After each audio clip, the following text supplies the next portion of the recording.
Welcome back to United TV. We're going to go with Fernandes updates and we're going to look at Lewis Hall's story as well, which has been developing over most of today. And this is coming from Sully Talks, who's a very good source on social media, a very good source regarding Manchester United news. And Sully Talks was the account that was breaking the news that Manchester United were going to announce Carrick a couple of days before the mainstream media got hold of it. He's also been very accurate with a lot of transfer stories over probably the last few years, actually. And he says Manchester United planning further talks with West Ham for MATEUS Fernandes after they finalise Ederson. I think most people are now get the idea that Ederson is going to be Man United's first signing. It's probably going to be one of our cheaper signings.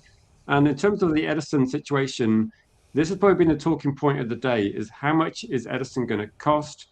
So how much is Fernandes going to cost? When is Man United going to make an offer? How long is it going to take for them to make an offer? So these stories are things that we'll be looking into as well, discussing.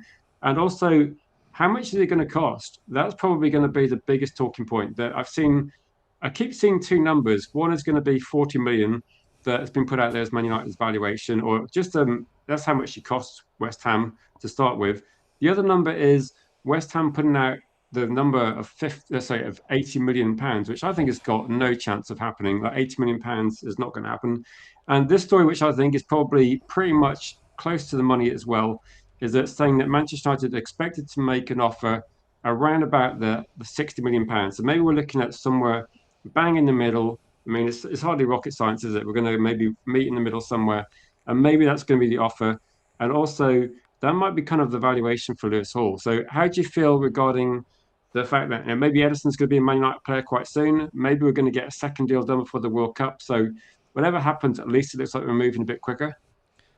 We're always moving a bit quicker as the season goes on, with the footballing men in charge of our football club, like with the with Vavell and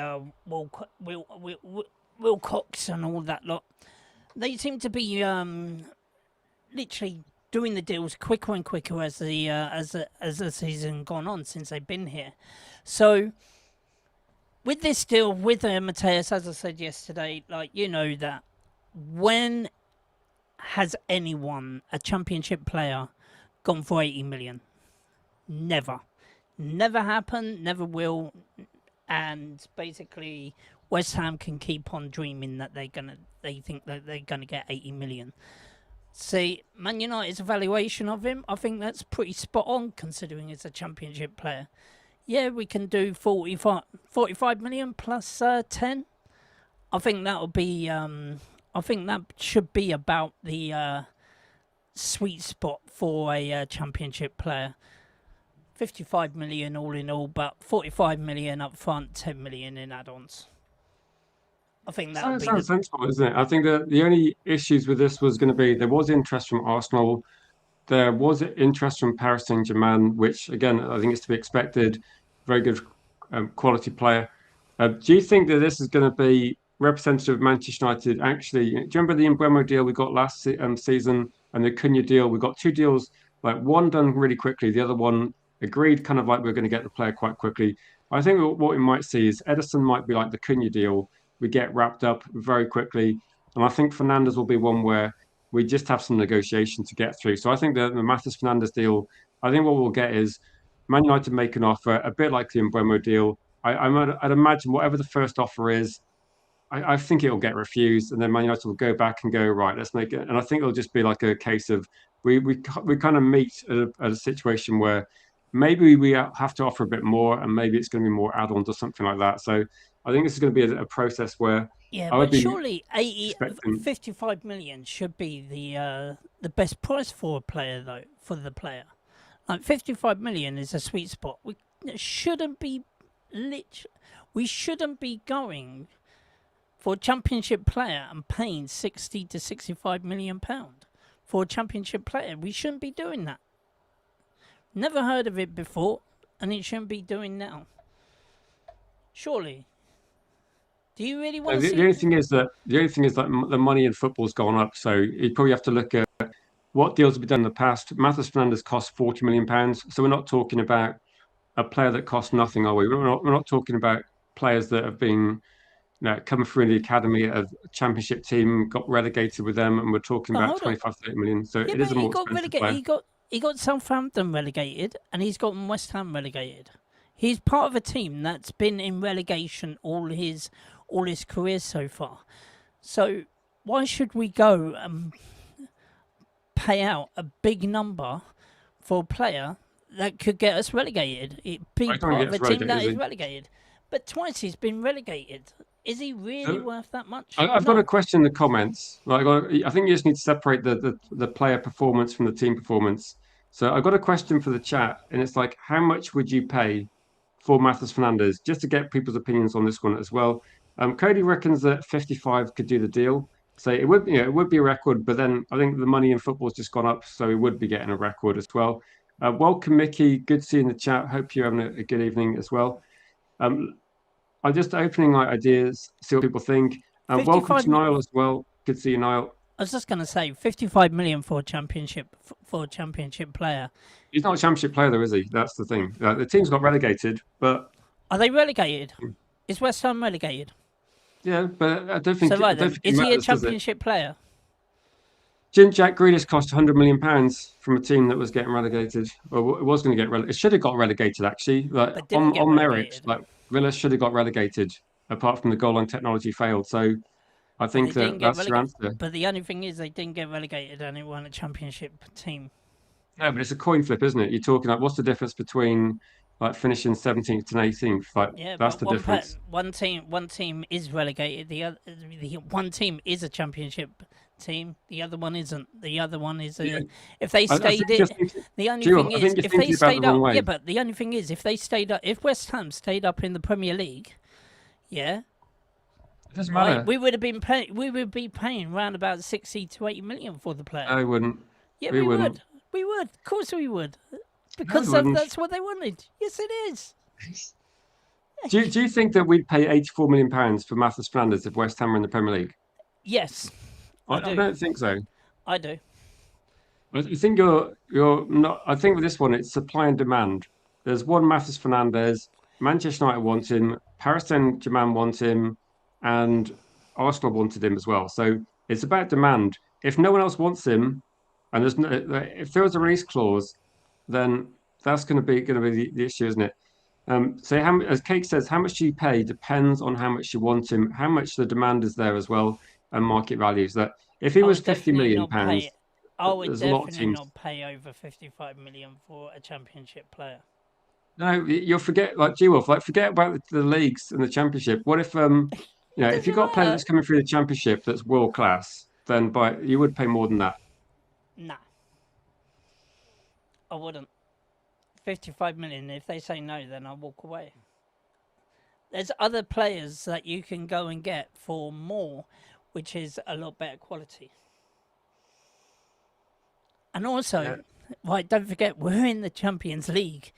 We need Champions League experience. How much experience have we got at the moment that are played in the Champions League? That would be Edison's played in the Champions League. Edison has won the Europa League. That's That's kind one of your player. experience. Is that the only Br- experience that we got? Bruno Bruno Fernandes, Fernandes. Yep, Bruno Fernandes. Harry Mainu. Maguire, Luke Harry Shaw, Maguire. Yeah, yeah. But as I said, like Benjamin the Sesko. ones that we need now, we still need Champions League players. Yeah, but I think half the starting 11 will have Champions League experience. I'm just like think I don't know about this still really.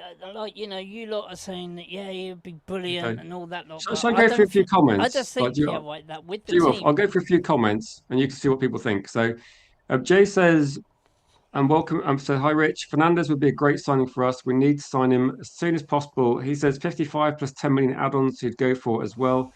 And Don says, don't judge a player because his team are relegated. Just judge him on individual ability and potential. He's 21 years old. He's not responsible for West Ham getting relegated. So the problem with Fernandez is now, says Mickey, is that it's not just Man United that want him. PSG want him. Arsenal are interested as well. Romeo Lavia left relegated to Southampton for 58 million, says Cody. I mean, that's a lot of money as well. And West Ham want a bidding war between United and Arsenal. Yeah, West Ham definitely want a bidding war. I don't think West Ham want this deal wrapped up quickly, do they? They want to try and initiate a bidding war as well. Of And course. say I don't think Man United's situation is desperate. That I don't Man United's situation is not desperate. There's a lot of midfield players out there. I think the situation is quite relaxed actually.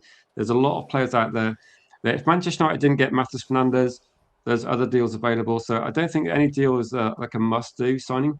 And and Kate says if Man United really believe in Fernandes, and if they really believe he's going to be a top player, then they would pay maybe like up to 65 million. The question is going to be, I suppose, is like how much is Tonali worth? Like if Tonali's going to cost like 80 to 100 million, just an example, would Manchester United maybe look at Fernandes and think, actually, in maybe a couple of years' time, Fernandes will be just as good, and it might be 30 million pounds cheaper, possibly. Nah, I still want Tonali. I'd still rather have Tonali than Mateus Fernandes. Yeah, he's What do you think younger. regarding like Lewis Hall option as well? How would you assess Manchester United's priorities after fixing midfield? Like is So basically, after fixing midfield, we need to definitely need to get another left back because Luke Shaw ain't getting any younger. Is he going to be injured as well next season, considering that he didn't get into the World Cup this season? So, like, is he going to go back to his, oh, I got broken bones again? And I think the thing basically, with Luke Shaw is that Luke Shaw did really well to play 38 games, and I he think it's did. one of the best seasons for Man United. The Yep, question is going to be, you might play 3 games a week, like you'll certainly play 2 games a week. You might be looking at exactly. a lot of extra games, I'm and I like, don't think yeah, Luke Shaw will be able yeah, to do that anyway. we got Dorgu and all that lot can replace Luke Shaw as a backup left back, but I just think Lewis Hall just brings something different, and he's fast. He's good on the ball. He carries the ball well, a bit like a Luke Shaw, a bit like a younger version than Luke Shaw. So, to tell you the truth, I would really love to get that deal over the line if we can. I was going to say the same thing. I think the Luke Shaw deal we did like a decade ago, the player we're getting when we bought Luke Shaw from Southampton, it feels a bit like the Lewis Hall situation now is quite similar because you look around the Premier League and think, right, what left backs could suit the way Manchester United play that's going to be quite good on the overlap, going to be Hmm. able to get back as well. That again, this is another 21-year-old, so there will be aspects of his game he needs to work on. But I'm looking at it from that point of view as well, thinking that if you got Lewis Hall in and you still got Luke Shaw at the club, then Luke Shaw's got so much experience as well. I think that could be beneficial for Yep, someone like Lewis Hall, just for a bit of overlap, just for like a year or so. To maybe it's a bit like having. It's a shame Man United didn't get a good midfield player in while Casemiro was still at the club because that would have exactly. been quite, for me, a sensible thing to do. So I don't think there's going to be. Like I do agree with like Jay's comment that this might be in terms of Man United fans, you might have to make a decision. If you really want Tonali, then you're probably not going to get Lewis Hall. I wouldn't have thought it might be. And I know the situation is complex at Newcastle. I am going to get a Newcastle fan on tomorrow evening, so we can probably ask him about buying half his team if you want to. We can throw Bruno Guimaraes in there as well. Well, who Um, would ever thought that Anthony Gordon would go to Barcelona? big money though. I can see He why did. Newcastle have been happy with that deal because they get the money in, and also their financial situation now will be improved with that. And it does mean that. Do you think in a way that Newcastle will have a lot less games as well this season? So it could be that Exactly. Newcastle actually let more players go than they bring in, a bit like we did a year ago. So Newcastle are going to play. I'm guessing like at least what 10 or 12 games fewer than this season, and Yeah, that's just because Champions they'd be League. like us. They'd be only on one game a season, one game a week. Yeah, so they might be looking at like they might sell Tonali. It doesn't mean they have to suddenly buy a big money replacement. They might be looking at maybe reducing their squad slightly just for a year. So they might do what Man United's owners did. I'm just saying that's one factor. But I do Exactly. agree with Jay. I think Newcastle United, if players want to leave, they won't stand in their way. But they're going to have they're going to the fact they got good money for Gordon. they spent a lot of money on Wissa and Alanga. I think they're going to want quite big money for Tonali, which I think that's why, for me, I would be looking at maybe Lewis Hall might be a better option, I think, for Man United because there's so many other midfield options out there. I don't see as many good left back options out there, and I think Tonali might be too expensive. But my thoughts. Well, as I said, as we said yesterday about Tonali, like I think we could get Tonali round about 70 to 80 million, easy. Because obviously, especially if Tonali's coming out and saying that I want to leave Newcastle, that will only tarnish his value at the club. Like that Newcastle may Yeah, value he him. definitely wants to So leave. Like, so like say that say that Newcastle value him at 100 million, but then Tonali is saying that I want to leave. Surely, like that devalues his. That will devalue him from 100 million to say round about the 80, 75 million mark. So they're going to be losing big time. Newcastle will be losing big time. They want big money for him, but if Tonali, instead of going to the, because of obviously he would want that transfer bonus as well, right? That if he puts in a transfer request, he would lose that bonus. With him do coming you out, think that though that he will lose that bonus, but he's going to make but a lot of money moving clubs? yeah, If you but think about because he the amount of money. publicly, but the only thing is, what I was going to say, Rich, because he's publicly and saying that I want to leave, because he hasn't had to put in that transfer request, he will still get that transfer bonus, plus also devaluing him at the same time. That's what will happen. So he'll get his transfer bonus, plus also because he's openly and said that I want to leave Newcastle. That also devalues his worth. So instead of us paying, if we did go in for Tonali, instead of us paying 100 million, we'll pay round about the 75, 80 million mark.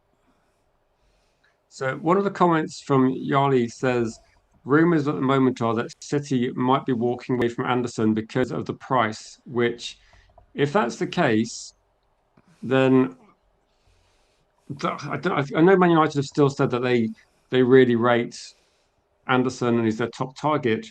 But would you have a top price you go for Anderson? Like if Nottingham Forest went 120, I still think that's too much. That I don't think any player's worth 120 million. If they do cost 120 million, I want prime R9. I want someone that's going to drop into our team and be an absolute monster. And I don't mean like The one of the only best midfielders. I mean a complete game changer. Like, someone like Haaland that brings that amount of goals that he brings to City.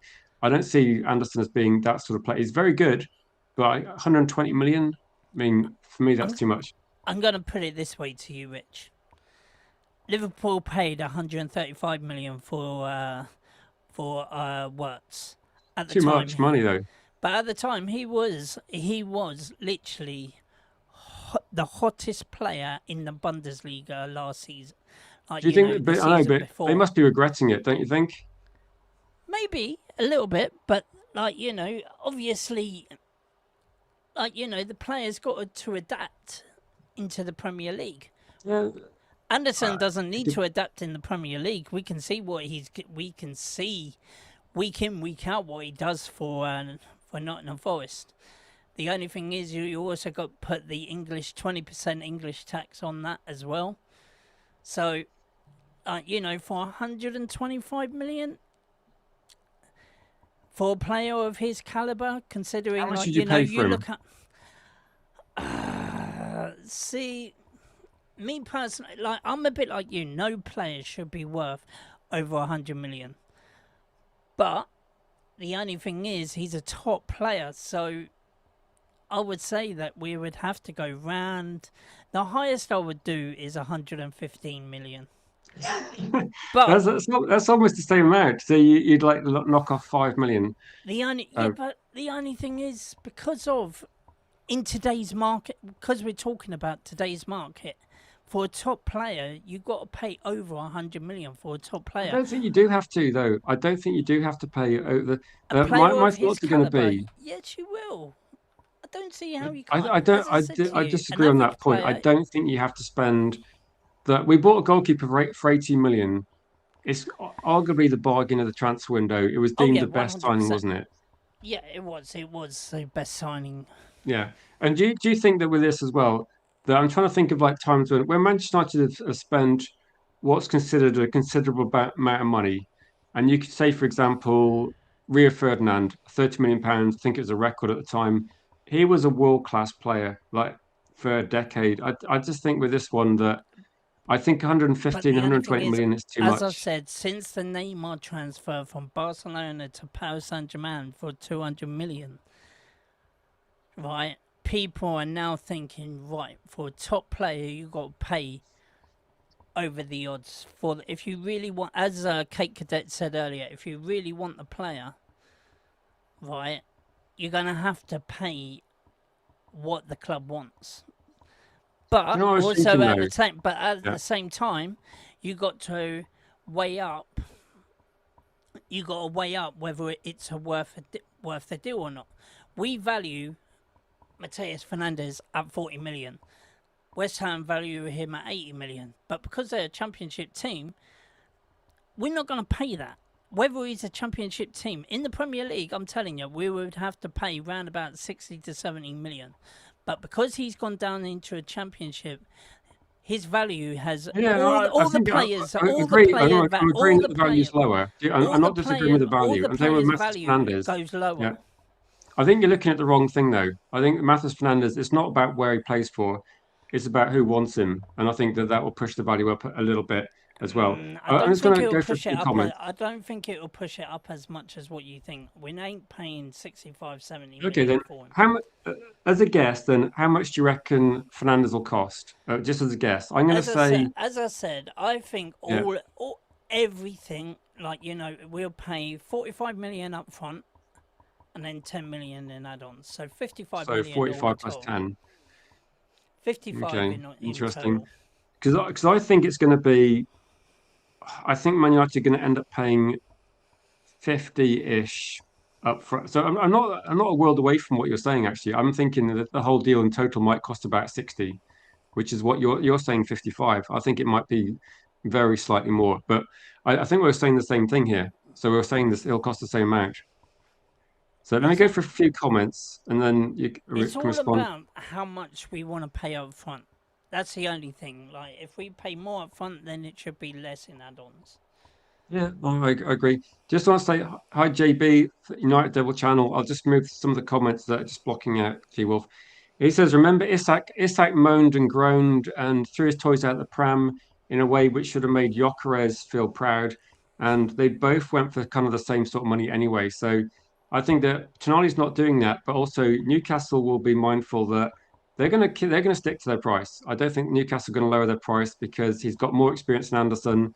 They're not asking for as much money, so I think it'll be relatively. It might take a while to do as well. And so I haven't seen your shopping list. I'm guessing you're talking about football players and not some groceries, Kate. But feel free. I'll try and go for as many comments as possible. Would 200 million be a bargain for Edison, Fernandez, and Tchouaméni? So Edison's going to be about 35. Fernandez, we're guessing, is going to be what, 55 plus add-ons. So what 55. are we talking about there? Uh, 55, I said 55. You said 90, 60. and then too many. I think that's too much money. I'll say. I think you can get Fernandez for 60, Edison for 35, less than 100, and too many should cost less than 100. So I think that's a slight overpay. If you lower it by 20, you're probably actually not bad. But I think no, we could get Chouamani for around about 85, 90 million.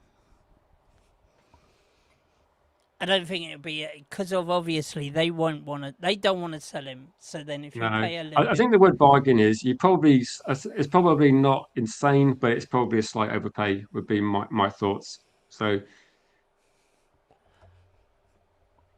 that's why I'm just thinking that if you're looking at the deals as a total, as in like what the whole transfer window as one unit, and you kind of dividing it up into slices, I think the Lewis Hall deal makes sense because that from just in my view is that I don't think there's as many left back options out there that might work as well. Whereas with midfield options, like we said, we can talk about Anderson, we can talk about Tonali, and Yeah. people in the comments will talk about Alex Scott and Fernandez. There's literally just so many people out there that I don't think it matters 100%. Yari says break the budget and get Anderson for what Forest wants for him. So you're saying like 120, 125 million then, Yali? Tell you the truth, Anderson is a massive would upgrade our midfield massively if we get him. But I just say welcome back to Ian McDonald as well. Big up to you, Ian. Unfortunately, you're one of the accounts that I just didn't know on social media, so I couldn't message you. So thank you for finding the channel. Thank you for Kate Cadet for sending you the link as well. And it's a long, long story, which I'm sure like I can message you on social media if you're on social media. I'll put a link to the Discord in the chat if you want to get involved in the Discord. It's like it's just a way of actually connecting people. But so you'd pay what 20 million for Anderson? Like I think you've missed a zero out there somewhere. 20 million, like 20 million like gold bars or something. That no, it's gonna you're gonna have to fucking pay a little hell. more. I like your optimism, but say no, maybe you're thinking, is it going to be like 100 million add-ons or something? Then I do like that one as well. I do like that one. Wow. Yeah, exactly. Yeah, long story, Ian. I'm not friends with a certain organization. um, so let me go through Oh dear. comments. There's some quite good comments there as well that they're making me laugh. Um, no, in terms of this one, no one's going to agree on the price. What I'll do is that when I'll put a poll in the comments, maybe regarding this one as well. No, I had to restart, unfortunately. Not my choice, but unfortunately, I had to do that route. Anderson talent is so unique. So yes, 125 million, go for it. Damn, I can imagine now if Manchester United bid 125 million for Anderson, I that would be losing my shit because I, I'd be I'd like, be, I I'd really be. hope that we could go. I really hope that we could get him because I think What he would your will. gut reaction be? Because I would be thinking, what the hell is the budget? Like, if we spend if we can spend that sort of amount of money, then obviously the transfer window can't just be him and one or two other signings, can it? Of So course. Well, the only thing is, yeah, right. As we said, we got about like I put our bracket of our transfer spend between 250 to 300 million, right, for this window. So if we did go and get Anderson, plus also we get in Edison, if we go for Fernandes as well, we can go and get Lewis Hall for around about 35, 40 million. We can get a free Lewandowski, and we can go and get another we can get another defender like Senesi, or like a Van Hecker for around about 50 million if Brighton will I've get got a rid of him. question for you, okay? Because people that watch the channel regularly will know I don't always agree with Kate Cadet, but looking at Kate Cadet's shopping list, you've got Tonali 80 million, Fernandez 60 million, Hackney 35 million, Hall 50 million, Thiago 70 million. Then, I mean, I don't mind it actually. I'm going to stay with this one. For me, it addresses the weaknesses in our squad. We've got three midfield players there. We've got some experience with Tonali. We've got a really good up and coming player in Fernandez. I think Hackney's quite good value. You could probably swap Hackney for Edison, like same sort of money, like very similar money, and I think actually salary wise might be relatively similar as well. I think MATEUS Fernandes, you got other options that you could go for, like Angela Stiller might be similar as well. And I think with Tonali, you could also look at potentially, do you look at instead of getting Thiago, get someone cheaper there, and then maybe you can find the money for Anderson. I don't mind it because it addresses the weaknesses in our team. I Well, think as I Lewis said, Hall as like, left back is a good option, right? Really good option. see, I would go for I would definitely go for Lewandowski on the free. I know he's You're not over. I worried that know. Lewandowski, like people were saying that he's like not very mobile. The problem I've got with Yeah, but Lewandowski is not his he scores quality. goals for fun. Yeah, I know. He's Barcelona's top goal scorer, so I don't understand why people don't want him. He's not. Do you Literally, know the issue I got with I is know his age issue. His no, age. no, He's on no. the wrong It's not his side of age. 30. It's not his age. It's that can he start enough games for Benjamin Sesko to be rested or rotated? If we're going to play Yes. 55 games, how much? There's no doubt that Isak. There's no doubt. Sorry, not Isak. There's no doubt that Lewandowski can come off the bench and play minutes and score goals if he gets chances. The question is going to be, can he shoulder much of the workload over a season for Sesko? That's my thoughts. I think I with think Benjamin he could. Sesko, I think like Thiago is a player that can start in the Premier League, can start loads of games, and I Yeah. think he's a good player. Krupi Jr., really good player, and I think those players could be part of Man United squad. I think with Lewandowski, people are saying he's barely mobile. I don't know if that's the case, but if you're 38 and you're playing the Premier League for the first time, how many starts is he going to get? I'm just thinking, is it going to mean that Sesko has to start almost every single game? So I think it's not viable for that reason.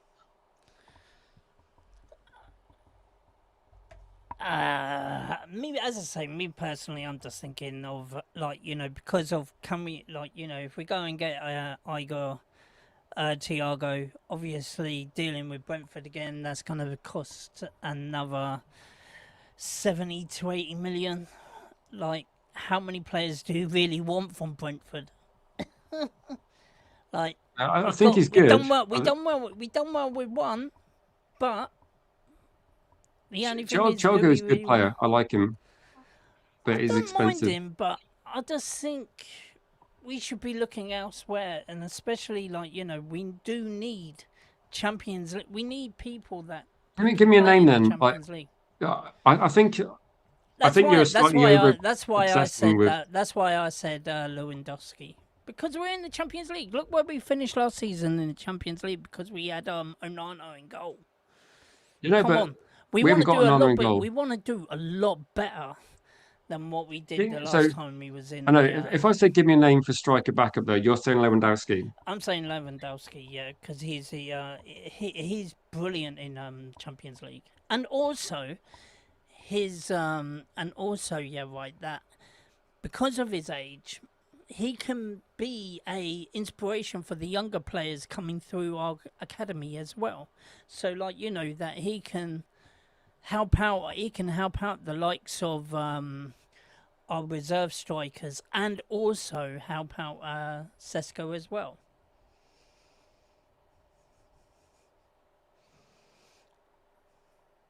That's what I would use him only for a year, and then we can bring in Obi for next season. We can bring him up because he's had help from Lewandowski, and then you can go and get Anderson. Yeah, I'm not sure it works out because I think if we got Lewandowski, I think it means that Benjamin Sesko will have to play too many games, and then we might have games where if we're starting Lewandowski, I think he might be like, is Lewandowski going to be able to press like we do? If we're trying to press as a team, if we get more mobile midfielders in, and then we get a striker that can't run, it just doesn't make sense to me. I think I it think just he can run. That's the thing. People say that he can't, but he can. How many goals did he score last season for yeah, but Barcelona? in the Bundesliga though, I mean Harry Kane's scoring about 1,000 goals in the Bundesliga, so he's not going to do that in the Premier League. I don't know. This is a good question though. But he Can wasn't you in think the of any reason Bundesliga. why? He was in the La Liga, which is which can be a lot faster pace. Yeah, G Wolf and Anthony scored goals in in La Liga. Uh, you're doing Lewandowski dirty there. Literally thinking that he's gonna be an Anthony. He's gonna be an No, no, Anthony. I'm not saying that. It's a very short term move. I'll give you that. I'm just not sure. I'd go for it. Can you give any reason? Do you think why City would pay 100 million for Grealish, and that's going back a few years, and then walk away from Anderson? I don't know. Actually, that doesn't for me. That doesn't make a lot of sense Is it unless because City of actually the have to do things through the 150? books now, and they can't do it. Could it be for the simple reason is because they've got 115 chances and they don't know whether they're going to be in the Premier League next season? Could be that. That's the reason to do the deal now, though. To be honest. Yeah, but then the only thing is, Anderson could just say, "Well, look, I'm walking away." don't know. It'd be quite nice if that they started getting the feeling that Anderson wasn't interested in moving there, or maybe Nottingham Forest are going to be unrealistic. You know how you get teams like Brighton where they don't move from their valuation. Do you remember the Branthwaite deal we were talking about I don't know Yeah, 18 100 months ago? million from Everton, and then we walked away. No, I think Branthwaite has done his hamstring in, so he might not be the same player anyway. So I think Everton. I'm just saying that there's been a few clubs now that have been a bit over greedy in how much money they want. Brighton being a prime example. And if Nottingham Forest want 120, then and Anderson isn't as effective next season, then they're not going to get anywhere near that. So I think this is probably if you're going to sell Anderson for profit, this is the season, isn't it? You just have to be mindful that you might not get 120 million. Yari says the only team he's seen in for Lewandowski right now is Fenerbahce. I mean, that's just to be honest, I mean, I don't know what options he's going to get, but teams in Turkey can pay quite high salaries. So I think he was rumored to be going to be taking like a pay cut anyway. But I don't know. Cody says Lewandowski didn't come when we wanted him in his prime, and say he's saying no based on age. Kate saying, I don't understand why teams are not all over Thiago. He's a beast. I mean, it's quite early on in the transfer window. So, I mean, the valuation from The Brentford is going transfer to be pretty window high. hasn't even opened yet. Like, you got another 14 days until it opens. So Do you think there's probably, in terms of like going for a striker, like a backup striker, don't you think Arsenal needs somebody?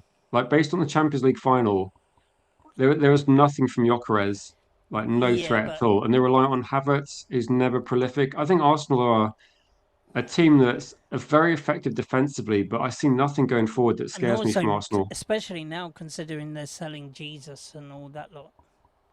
Jesus, sorry.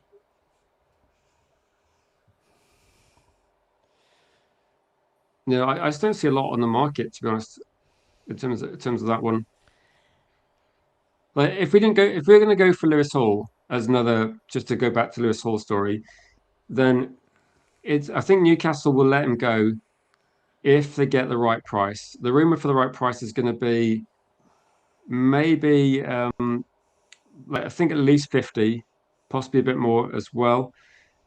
Mickey just says on Lewandowski, 300k to sit on the bench. So I'd rather have Rashford, right? We won't mention that. But I don't Mateta think from he is Palace, going to only be 1 year left. I think I 300k. would I say for think he me, would I'd take a I'd pay get cut. Danny Welbeck in if we're going to get an old striker, like a experienced striker. I think he would be the option I'd go for.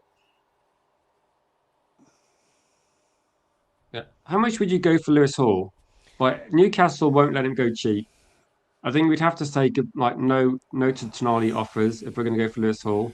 And people that are watching Lewis Hall, I know that he's not a finished article, and people will say like defensively, is he going to be at the level that we need? He will get there, but I think attacking wise, do you remember, when Jules like was going to watch, Jules watched Newcastle United Manchester United live, and after that game, he sent me a message. Um, I think we did a call-in show for the Newcastle Man United match. I'm not sure if Jules actually was able to join because he was in Newcastle for that one. But he messaged me after and said we should definitely sign Lewis Hall. He was really impressed by Lewis Hall in that match. Thought he had a really good game, and there's a lot of people saying that he would be a good option. How much would you pay for him? Because I'm just thinking long term as well. Like, I would say anywhere can I between. just say one thing before? There was like Red United Devil Channel did say like 120 plus for Anderson. You're looking at 40 million a year for like the next 5 years. If you get Lewis Hall, I have no idea his salary, but it's not going to be the levels of like some of the players. It might be like Co-Mainy's some sort of salary, possibly at the age he's at. So and a similar kind of experience. So it wouldn't be crazy, and it could be like quite a good long-term option. How much did you pay? Like you're gonna have to pay at Me least 50. personally, I would say between 55, 60 for Lewis Hall. I wouldn't go anywhere higher than that. I think that probably gets it done.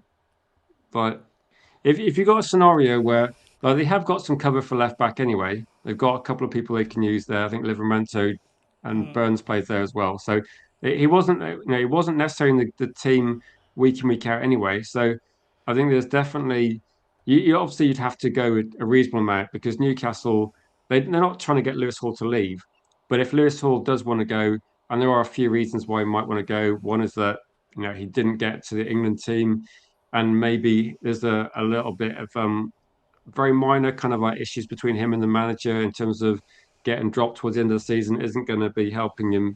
And Man United could offer him Champions League football, Yeah. first team position in a team that's hopefully building towards something special. I think if Man United tried to get Lewis Hall, I think he'd be 100% interested.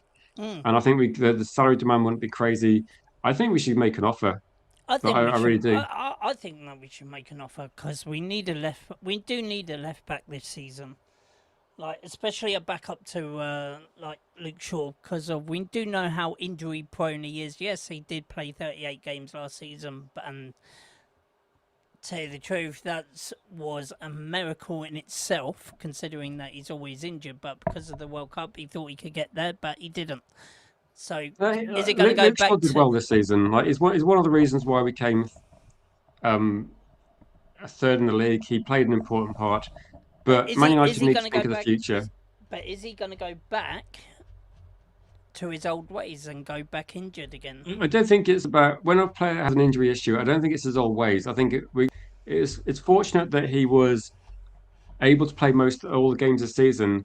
But I think over managing the Premier League and having Champions League football, I think could be a perfect combination. You've got Luke Shaw with experience. You've got a young, up and coming left back in the Premier League as well that's got lots of ability, but probably needs to refine a few things as well defensively. I think that's kind of the perfect scenario. We've got two left backs that are first team left backs in top Premier League teams, and we got them both in our club. So that'd be the first time we've actually got sensible left back cover for years. So I hope we do get like Lewis Hall done because it does mean that for the remainder of Luke Shaw's contract, he doesn't have to be starting every single match. He can still start a decent amount of games, but Lewis Hall can learn from Luke Shaw, and then we can have Luke Shaw as our main left back, definitely in a year's time, and we Yeah, can be looking at some of the players that we bought, that young left backs coming up. They could be then, backups to Lewis Hall, and that for me could be good for the next 7 8 years, couldn't it? We could have him maybe like 9 or 10 years possibly if it works out. And again, he's going to improve as well. He's good now, but he's going to improve. So for me, the 50 million pounds, 55, 60, I don't care. I would just if Man United think he's good enough, I would go for it. And I think it's a good. We can forget about left back situation then for years and not worry about it. exactly. Like he could be another 10-year player, another It could 10 to be. 12 years, if we keep it. If he keeps fit, keeps himself a bit like a Luke Shaw, but without the less injuries, then Yeah, I mean, you get to manage Luke Shaw's minutes as well, don't you? So Luke Shaw yeah, plays like half the amount he's playing now anyway, so that would be fine. exactly. It does mean we might see a better Luke Shaw as well if he's going to be playing like every other game, and Yep, we got Lewis Hall. Maybe in a way that makes actually both of them step up a bit because there is a bit of competition there. Because I think Lewis Hall will certainly not be satisfied sitting on the bench. Luke Shaw's going to want to play every game. I think that would be a good dynamic. But exactly. ultimately we got lots of big games coming up next season in the Champions League. So I think there'll be enough minutes to keep, well, hopefully keep most people happy. Big up to you, Makayu. Good to see you in the chat as well. And there was Yo, actually someone Makayo. else I wanted to say hello to. I'm trying to think who else joined the chat recently. Big up to you, Neil, as well. Good to see you guys in the chat. So if anyone's got any comments or questions on anything we're talking about tonight. We are trying to cover the most recent stories regarding Manchester United, looking at potentially if we're making the assumption that Ederson's done. Like, do you think Ederson's 100% a Man United player? It Yeah, kind of one looks hundred. that way. Yeah, 100%. He's a Man United player. Basically, it's just crossing the eyes. What is it? Crossing the I's and dotting the T's, and that's it. Dotting the T's and is it? What is it? Dotting the I's and crossing the T's. Yeah, That's what it. That's all. it That's feels a bit like the thumbnail was made. Fabrizio's about to say, "Here we go," but they're going, "Just hang on a exactly. minute, Fabrizio. We haven't quite rubber stamped it yet. Well, it's going to be done soon." Basically, Lewis Hall, I just saw 50 that million. they. I was just gonna say, I just saw, yeah, right, that they are, even that they're still in negotiations, they are very close, very, very close to the final. They're literally in the final stages of this deal to be done. Is what I've just seen. Yeah, I think it's almost like agreed, isn't it? Like It almost is, agreed. yeah. It's literally done deal.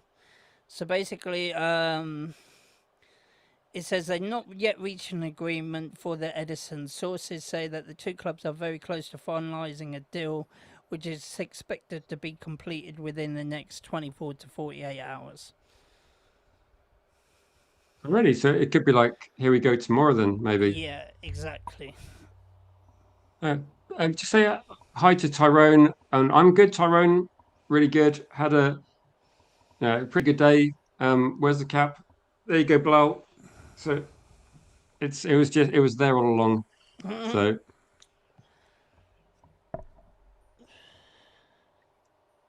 yeah, crossing the T's and dotting exactly. G Wolf knows what letters look like, but sometimes Exactly. under the pressure of like the spotlight I of get, I streaming. get, I'll get them twisted, you know. Malp says, is the only person not excited by the Edison deal? I'll say this, Malps. When I heard about Edison, my reaction was, yeah, if you get excited by Edison, possibly you're a bit too excitable. That's all I'll say because it's not the most exciting deal. It's very much a deal where you think, right, who are the proper signings? Like, there's nothing against Edison, but if I did a stream about Edison and I was extra excited, it would basically be a bit of an effort to maintain that excitement for anything beyond a 2 minute video. Like it's not an exciting deal, but it could be an efficient deal. That's what I'm going to say. Like with Edison, it's not exciting, but it could actually be what Man United need as a squad. And again, it's a bit like saying, well, I went to Old Trafford once, and I think it was I looked at the lineup, and Ronaldo was on the bench, and Nicky Butt was starting, and I wasn't thinking, great, Nicky Butt, come on, let's see what he can do today. I was just thinking, why the hell's Ronaldo not in the team? What's going on? And Really? Nicky Butt didn't manage to inspire Man United to a particularly great first half. So Ronaldo came off the bench and completely tore it up in the second half. So I'm not excited either, Marks, but so you're not alone. To be honest, I think you're probably the majority, but I think I'm not going to get overreactionary because it's just one deal, and I don't think it's going to be a big problem regarding this one. Um, this is a good point as well. United Devil Channel says Lewis Hall at 55 million would be the third most expensive left back ever. Would you be happy for Lewis Hall to be back up to Shaw? So good question actually. Then I don't know if I'd regard him as a backup. To be honest, I'd regard him as yeah. I do quite like a few teams like Yankees. I do support a lot of American sports teams, as people might know. I do sometimes mention it as well. But in terms of this one, that's a good point. It would be quite expensive for a left back. I'm just thinking that it's kind of a mixture for me of age, like 21, experience. He's been playing in the Champions League with Newcastle already. I think he's a really good player. I think a lot of it's going to be like the 50 million pounds. I guess when we bought Wan-Bissaka for the same amount of money, what 6, 7 years ago now, then that was probably even more at the time. I think it's a it is quite a lot of money, but I think it feels as worth it as any other deal for 50 million pounds could be. I think it's an underrated position in Man United squad. I think we need someone like a very good left back.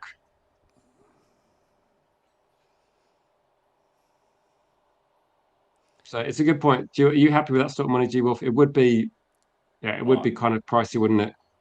What? 55, 60 million for. Put it this way, I'd rather spend 55 million when you think about how much money do we spend on Tevez, how much money do we spend on Malacia, and you could argue Exactly. that we've wasted like 30 million pounds on two players that weren't good enough. So Yeah. But then the only thing is, look, it was the clowns that we had. It wasn't with this. It wasn't with Ineos, was it? yeah, let's say big shout out to JR as well. JR, great to get you on the calling show, the epic calling show as well. I didn't realize that you'd played like for serious teams actually as a goalkeeper. So I didn't realize you were actually a goalkeeper. So now big up to JR. He's probably got the most experience on the pitch out of all of us. So it's good to chat to you about about Vitek and what you thought about him. Tell G-Wolf some jokes. I don't know. Um, G-Wolf's laughing at the thought of like potentially a Don't joke it? coming out of there. Yeah, him telling jokes. That's funny in G-Wolf's itself. just happy as well because this time last year we were talking about transfers and there was so much negativity about the squad finishing 15th and every player we're linked to was pretty much better than any player we already had. I think now we're starting to get to a situation where do you feel God. like the transfer window is a bit more exciting, G-Wolf? Because it feels a bit like we've already got some building blocks in place. We've got a good goalkeeper now.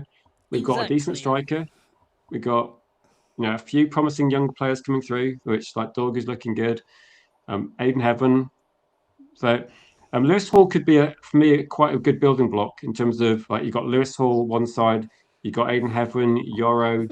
You kind of got the future there, haven't you? But you kind of need to get another right back, I think, at some point. Exactly. We do need another right back, but I think as what you said, you're like, it's not one of the important places that we need to strengthen at this moment in time. I think what we need is we're going for three midfielders, a left back, goalkeeper, and a striker. Those are the important that we need at this moment in time. It would be great if we can get a right back, so then that we can replace Dallo, but I don't think that's going to happen.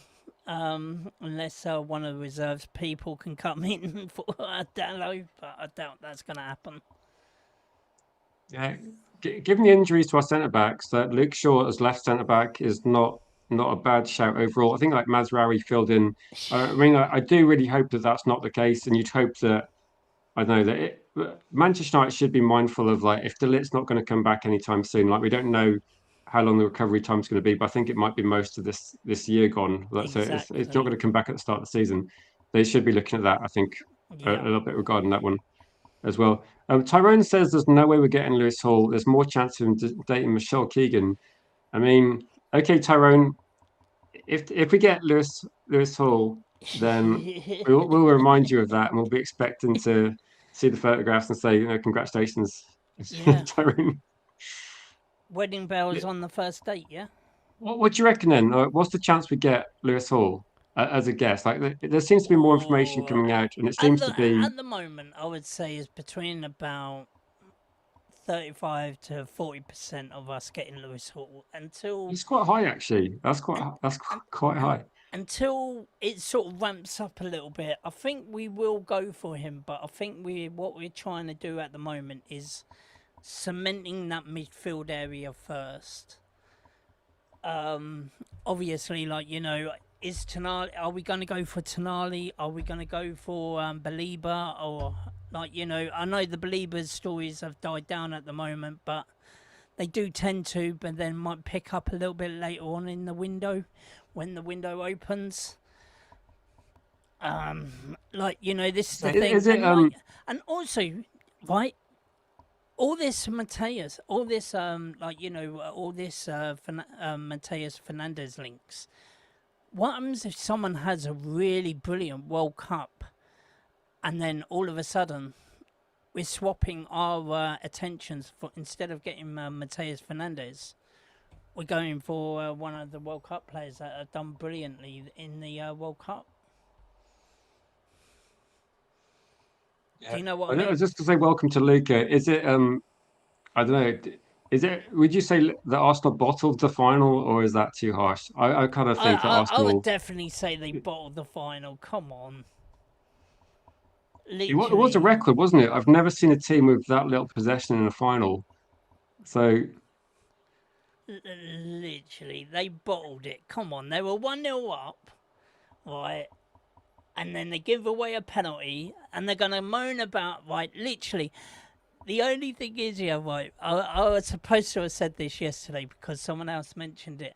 that Arsenal have gone all throughout the season without giving away a penalty, but they gave away a penalty in the final game of the Champions League.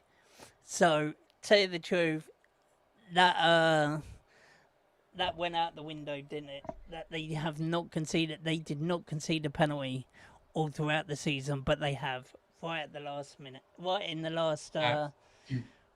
last game of the in the 61st minute when Dembele scored the goal. Obviously, It's a quick question for Jeff. Was there a fullback you were thinking that you're looking at versatile fullbacks can play both sides? I think Kadioglu can play left back, right back. So it could be that I'm not sure about Lewis Hall. Is he going to be that versatile? I think it could be yet another few. JL the only says thing is, could Lewis Lewis Hall Hall? Another Chelsea mistake. It says Newcastle seem to want to sell anyone. Well, one of the things about Newcastle is the information coming out of Newcastle. Okay, this is why I've got a Newcastle fan on tomorrow night. So anybody watching tomorrow night about this sort of time, about 8 p.m., I'm going to get a Newcastle fan on the channel.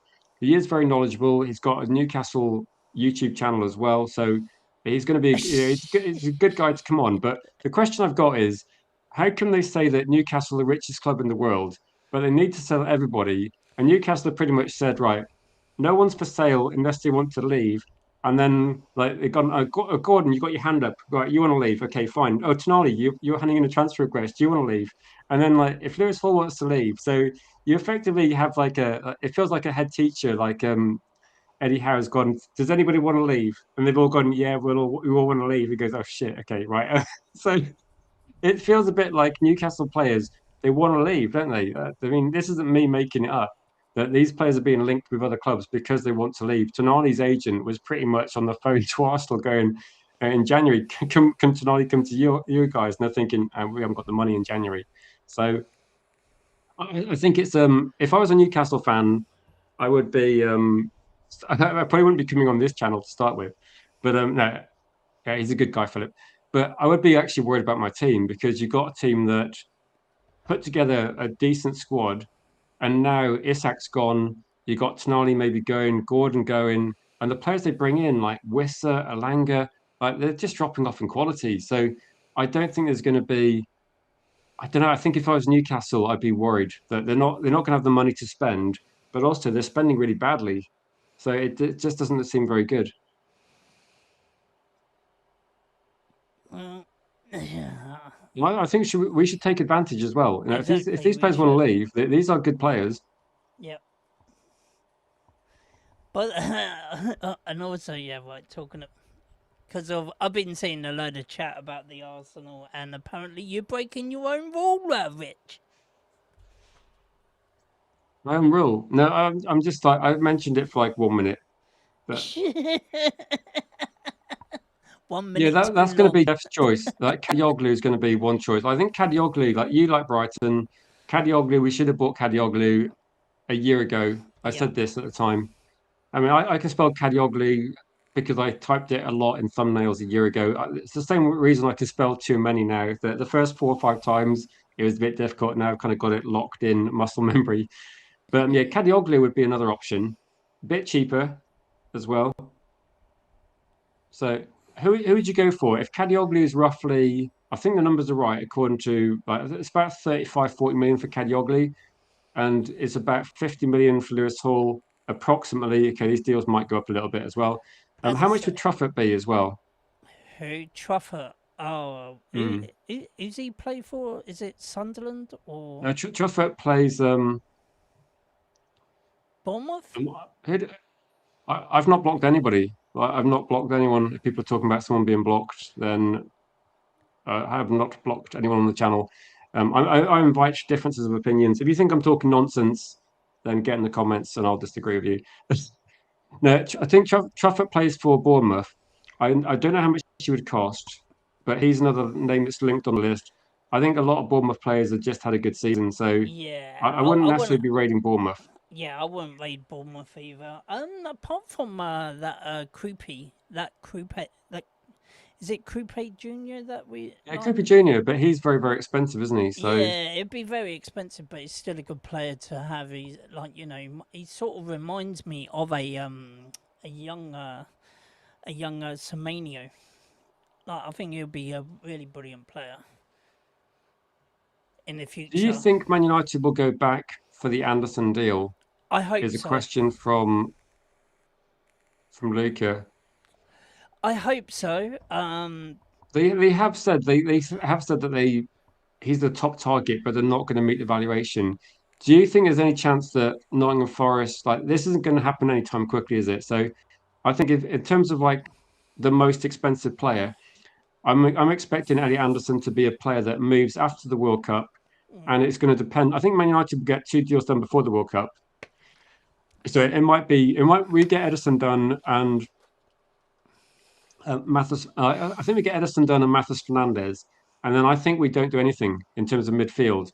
I think we get those 2 deals done, and then we don't do anything for Tonali, which maybe Arsenal are interested in Tonali as well, but the price is going to be very high. And I think if Man City have generally walked away, if I don't know if this is actually true, but I mean, Yari said it was true in the chat. If Man City genuinely walk away from Eddie Anderson, I think Manchester United. I don't think Anderson moves before the World Cup. He said that himself, and I no, think Nottingham Forest they want him to have a good World Cup, don't they? And they want to ride exactly. the hype and they want to push the price up. And I think that's what happens. Anderson, unless Manchester United or Man City said, right, here's 120, bang, and it gets done. That's not going to happen. So I think maybe Nottingham Forest will then possibly lower the if no one offers any money for him, maybe maybe that Man City buy somebody else. Maybe Manchester United got 2 deals done already. Unless Tonali's off the table, I think there might be a possibility of getting a slightly cheaper deal. So I don't think Anderson's going to be over 100. That's kind of my guess. I don't know how much money United would be prepared to go for him, but I think that Manchester United. This is kind of a best case scenario for me. Is that if Tonali hasn't gone and Anderson hasn't gone, and the only team actually looking at them as Man United, that's the only reason we could get quite a decent deal on Anderson. But there's a lot of ifs in that one. Exactly.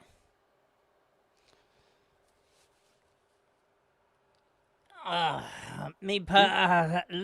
literally, Do you think though? Do you think there was a chance? Like, if you had to guess, and I know that we haven't talked about Anderson for ages because it feels like we don't want to sit here and say, oh, we're in for Anderson. There's nothing. There's no new information on this at all, is there? Apart from exactly. people thinking that City are potentially walking away. That's the only thing that's new.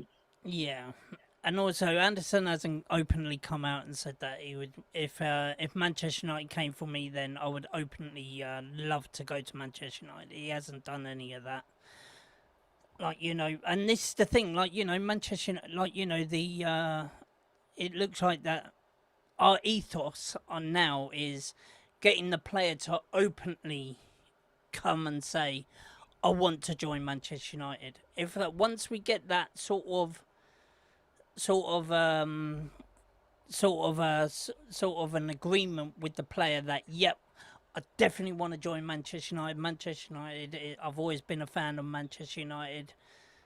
Like, that sort of commitment from a player, then Man United go for him, because we want players that want to play for the badge and not for their pockets. Yeah, true. There's a couple of questions I'll go through, and if anyone's got any comments or questions, please get them in. Luca Talks Arsenal says, "Do you think United should go for Neves or Vitinha?" I think if you got a team like Paris Saint-Germain that have just won back-to-back Champions Leagues, then I don't think they're going to leave. I think let's be realistic. I think if Manchester United speak to these players, they're just not going to answer the phone. They're going to go for the three-peat, aren't they? They're going to go Well, for three in a row with Paris Saint-Germain. the I don't only think they thing leave is, that club. you say that they won't leave that club, but Enrique did say that we need to revamp the squad. So if that is the case, then some of those players might have Yeah, to those leave. players Luca mentioned though, those are key players, and they're They young are key players. They're going players, to be. but the only thing is that if Paris Saint Germain wants to keep on to, like, because surely they will have to sell before to buy as well. So then they'll have to sell some of their top players. So Yeah, it's a good point. the I think only with this thing one though, is, I'd be it's I'd be It's amazed. very unlikely. Yeah, it's Yeah, very unlikely that will happen, but it could. I, This is w- the I was thing. thinking that maybe it's players on the periphery that will be sold. So I think it might be. You might look at Barcola moving. He's been linked to Bayern Munich, and you might have players that weren't starting. I think when you look at Vitinha and you look at Neves, Yeah, that's kind of the heartbeat of the team, isn't it? That's that kind of is that's like Man United going in the late 90s. Let's sell Roy Keane and Scholes. That you just don't sell these players. So I don't think they're going to be walking away. But also, I think with Paris Saint-Germain, it's about let's just keep this run going and see how many we can win. I think they can do another one. I did say it a few months ago. If I'm Luis Enrique, I'm just trying to get three in a row, make a legacy for Paris Saint-Germain, then go somewhere else. Like this squad is too good to walk away from it, in my view. And I think it's just it could be a generational thing. It's a bit like the Bayern Munich in the 70s, the Ajax team, like the Real Madrid team when they had Bale and Ronaldo. Just stay there, ride it out, and then you can walk into any club. I would just not leave PSG if I was a player at the moment. Just it's exactly. too But good. The football's the too only good. the only Just thing to say is, welcome to Peter and welcome to chat, Peter. He says if we end up signing Fernandes, Edison, and Tonali, and this is like I'm guessing there's other players all around we'll get as well, but he's given that an 8 out of 10 window. That's the midfield. So MATEUS, Fernandes, Edison, Tonali. I think they're good options, like very good options, Peter. 8 out of 10 though, if he can get a cheeky left back deal and some backup striker action, then I'd say that you could be looking like a 9 out of 10 maybe. I definitely, I think, yeah, right. That if Man United can sign 6 players in this window, then that will be a definitely a high 9 out of 10. If we can get six players, Yeah, six would be a lot as well. yeah, Did I say that Anderson won't make a difference at Man City? Um, I possibly said something similar along those lines, but I think I was saying that Anderson. I don't think he makes. I don't. I think what I said with this one was that does Anderson make the difference between Man City winning the league and not winning the league?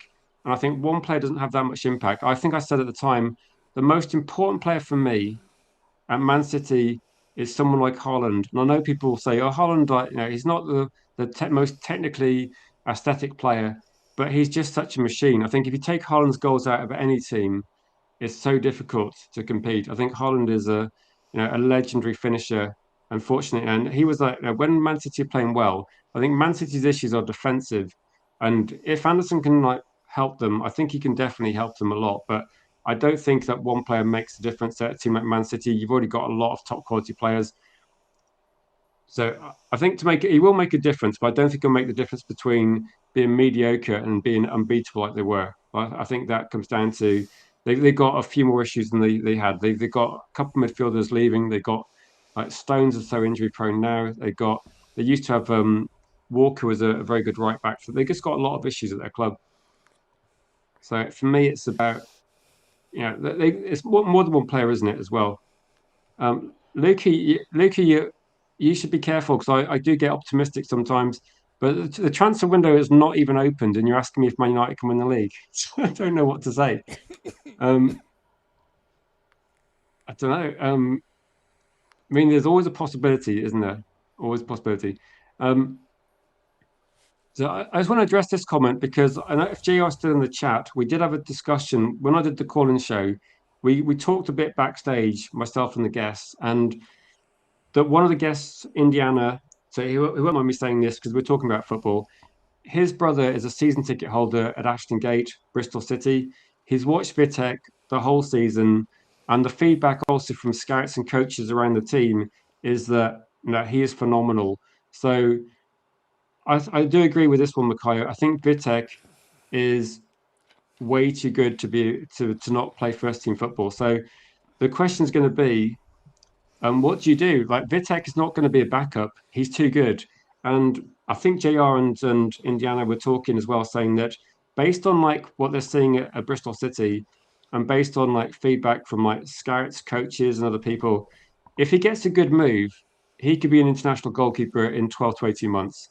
So he is that good. He's going to be, his trajectory is like, you could argue that it could be even better than Lammens. We don't know, but he's too good to be a backup. So if you loan him out, are we delaying the inevitable? Like Vitek's not That going to be a he's Man United gonna player. Like, exactly like what do you think? Because I know some people say force him to come back as under contract, but the question I've got is if he wants to be a first team goalkeeper and clearly he's good enough, then Man United have got to work out the best way of replacing him with another goalkeeper and maximising the deal. So, is it another loan deal? In which case, you then look at trying to make sure you get a good transfer fee, or is there has he done enough now that he's very highly regarded? My kind of like thought was, could Manchester United sell him to a club where they think ultimately he'll move to another club and maybe put a decent sell-on clause in there. So I think with Vitek, could we sell him cheapish, but put a significant sell-on clause and recoup the money that way? Because exactly. I think it's the difficult one to try and get right. This one. Yeah, I think that would be great. Be a great thing for Manchester United if we can put a say, I don't know, if we sell him cheap, then we got to put a big sell on clause on there. So like, I would say between around about the 60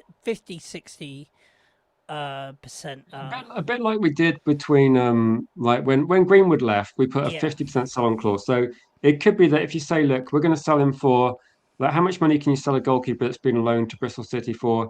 Yeah, maybe that you got Trafford moving from a club after a good season for about 20, was it 25 million? So if you're selling him for that sort of money, maybe you can't put a significant sell-on percentage. But I'm even just thinking with this one that if we I could sell him easily for see him moving for big money in the future. That's what I was thinking. yeah, same here. And like, I think that if we sell him for 5 million and then put a 50 to 60 million percent sell on clause on him, then he could go for round about, you know, uh 50 to even 60 million in the future. Yeah, exactly. I'm just wondering, like, how much do goalkeepers generally go for? And if it's going to be If a like a lot really of goalkeepers go decent, for like 35, 40 million pounds, then maybe if you can sell him for 20 and then put on like I don't know, a decent percentage selling clause, maybe. But it's a shame. Peter's question here saying Vitek is levels above Anana, like levels. And I 100%. think the difficulty is that Vitek is ambitious and he knows he's good, and we know he's good. And if he's adamant he's not going to sit on the bench, which I have heard said a lot as well, and like McCoy's got other sources as well, so we've got to assume this is accurate as well. So if Tonali's 80 million, so with Tonali, if 80 is the money, like says Cake, is he worth going up to 100?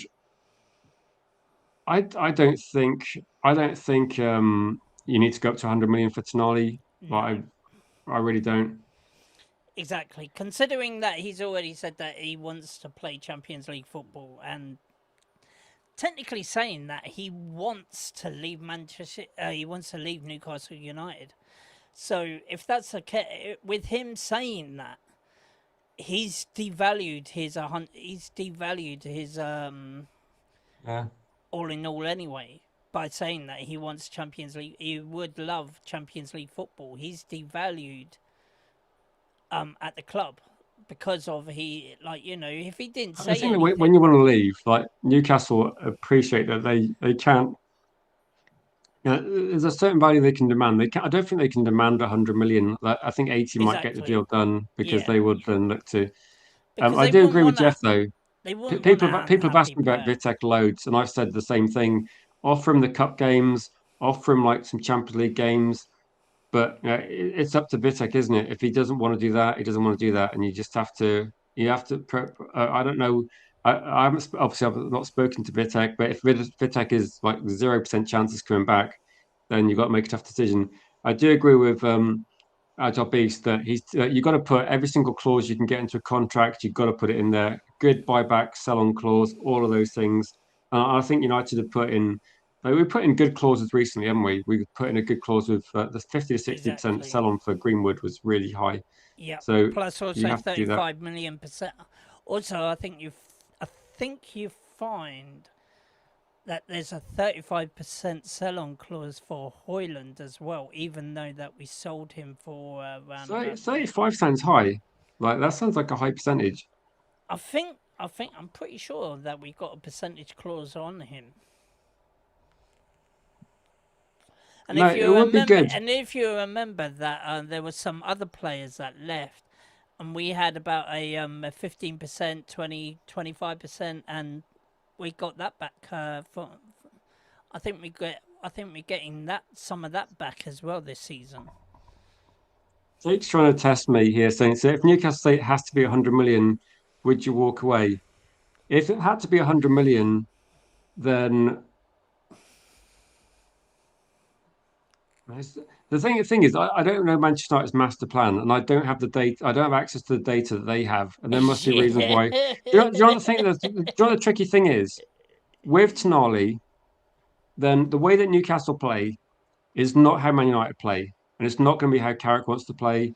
And I think that some of the system like Eddie Hall, so Eddie Howe, the way that Newcastle are playing, I think it makes some of their players look worse.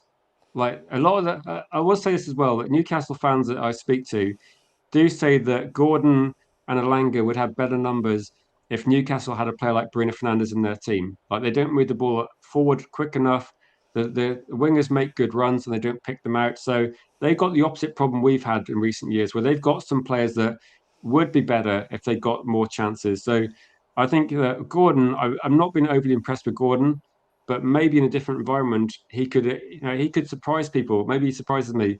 And I think with this one, like Cake, if Tonali can like hit levels he was hitting before he joined Newcastle, and he can like step up a lot in a different position, maybe he is worth it. I don't know, but for me, I don't know what he's capable of. Like I know at Newcastle United, I don't see £100 million player in there, but maybe in a different environment in a year's time he could be. But I would look at options like Matheus Fernandes, Alex Scott. You got Angela Stiller, Wharton. I think there's good players that are a lot cheaper than 100 million. That's why, Wharton wants Liverpool though, don't he?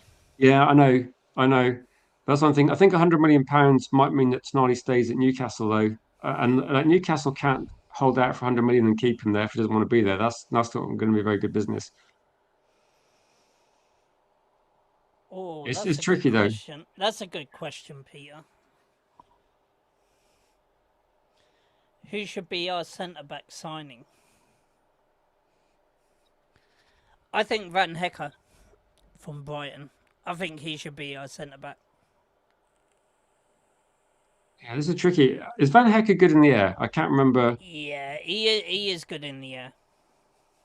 The only thing is, he has made loads of He has made loads of mistakes, for goals as well. But he is a brilliant player.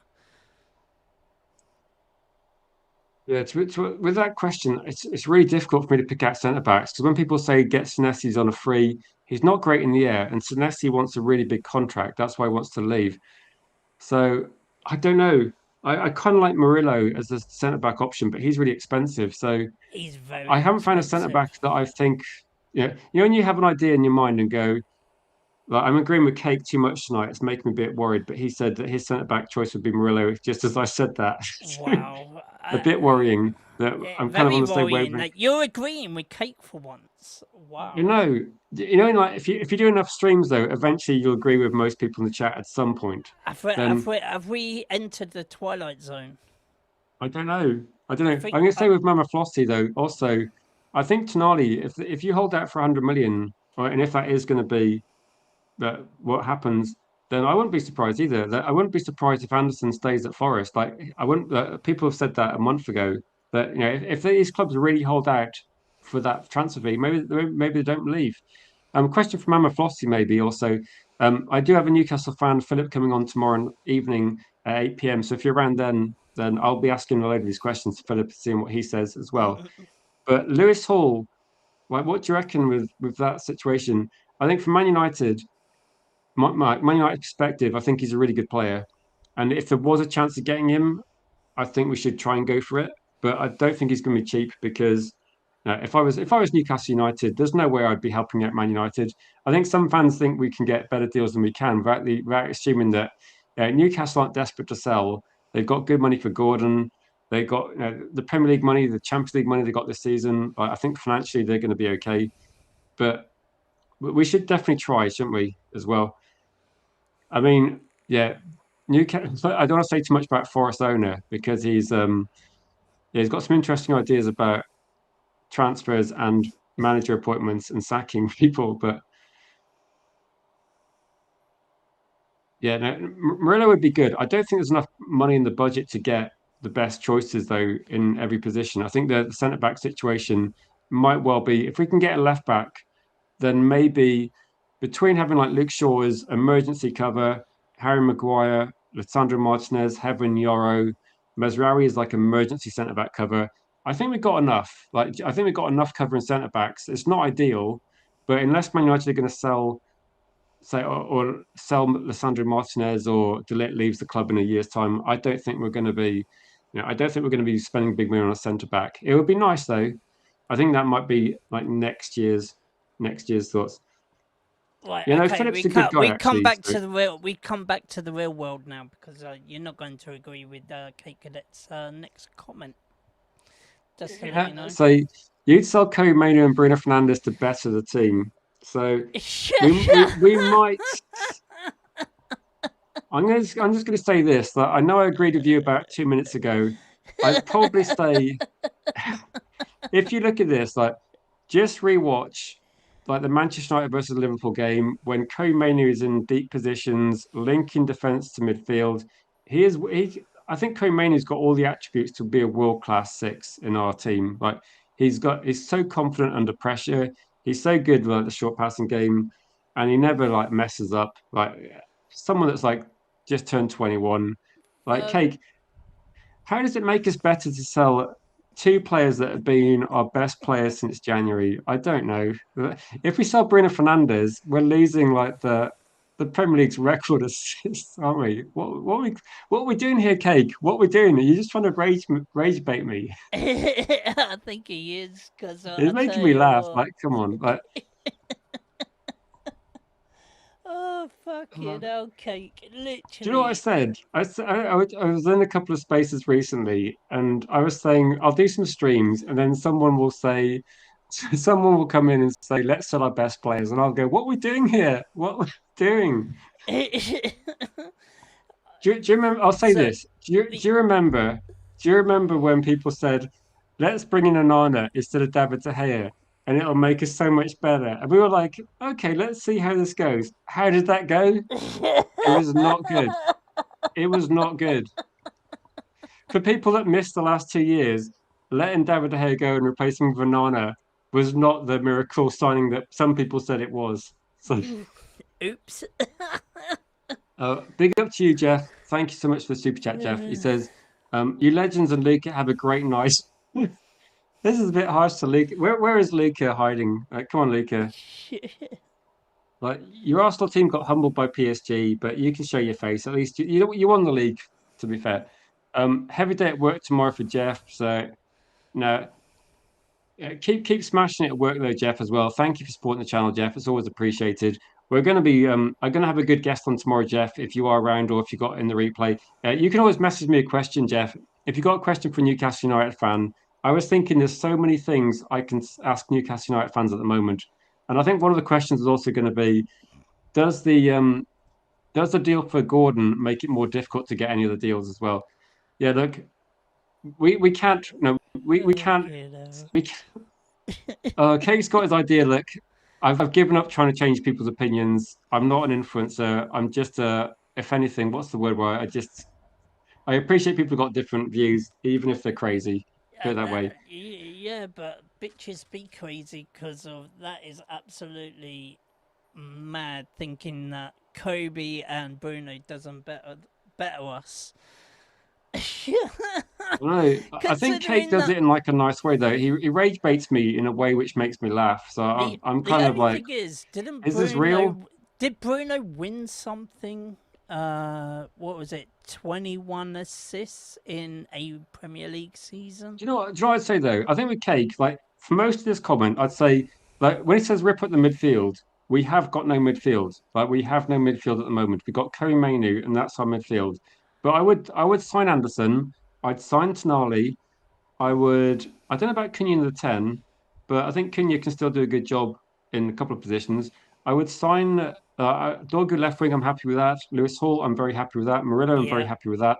The only thing I'd say is that you add all that quality into the team, you get Tonali, you got Anderson there, you got Lewis Hall, you got Murillo. Why would you get rid of Bruno? Like you have that if you do you know what I mean? Do you? It feels a bit like we've gone like there's a bit of a dent in the back of the car, so we'll iron out the car, we'll replace the back door or something, or we'll like make that look great, and then we'll just put Yeah. a brick through like the side window the other side. Like you're like, what are you doing? It was literally fixed, so now you've broken it again. So do Exactly. you know what I mean? Like, do you what? Are you okay? The literally cake is killing me. Why Oh fix one part of our dear. team and then deliberately ruin the other bit? I don't get it. Because he thinks that we haven't got the money, so he wants to try and get the. He wants to try and get the Bruno money from the Saudis. Is that what it is? He's 32. Has that the age where you can tell, where you can fall off a cliff at any minute?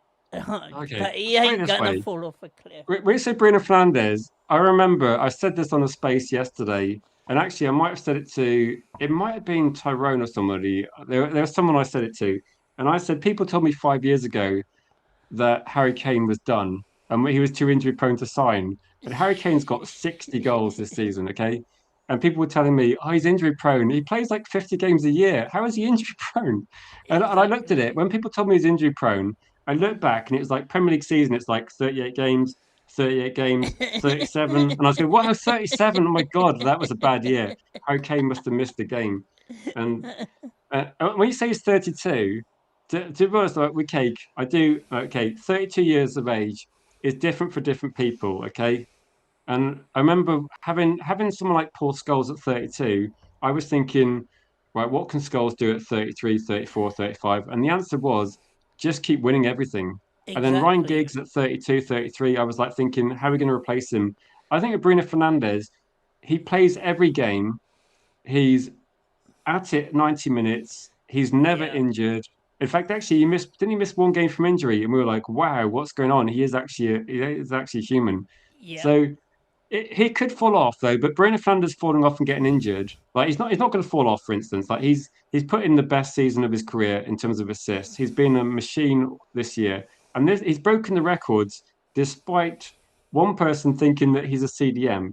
That the Yeah. only person in the world that thinks that was actually, unfortunately, our head coach. So he's managed to break the records despite those Uh, limitations. but the only And thing is, have you seen his have you seen his do you know, has anyone seen the interview which he did for a podcast a couple of days ago?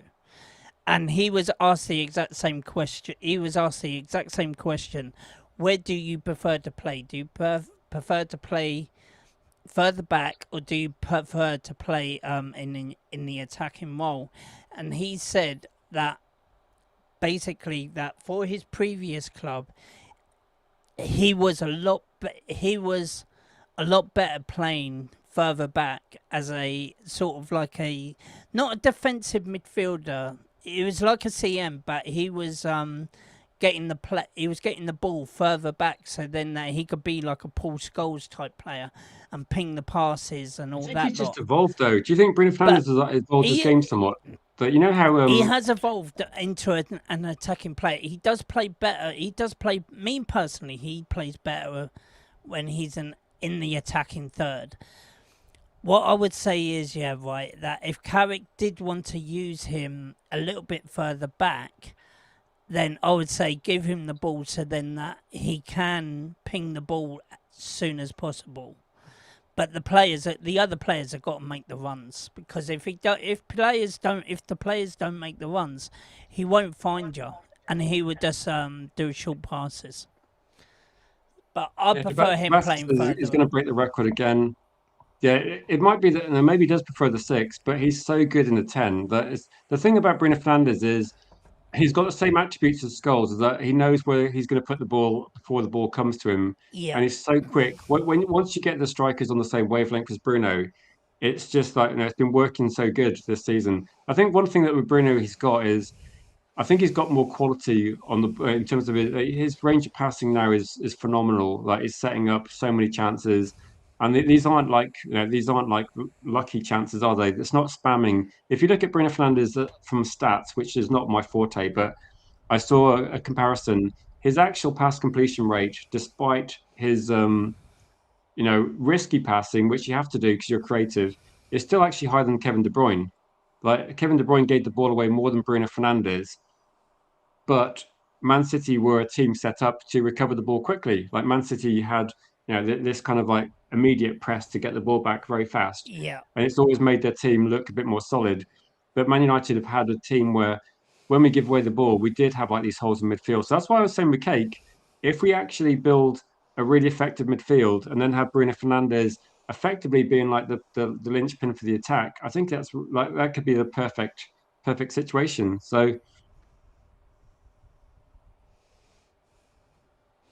I think that's where I'm kind of at with that one. yeah, exactly.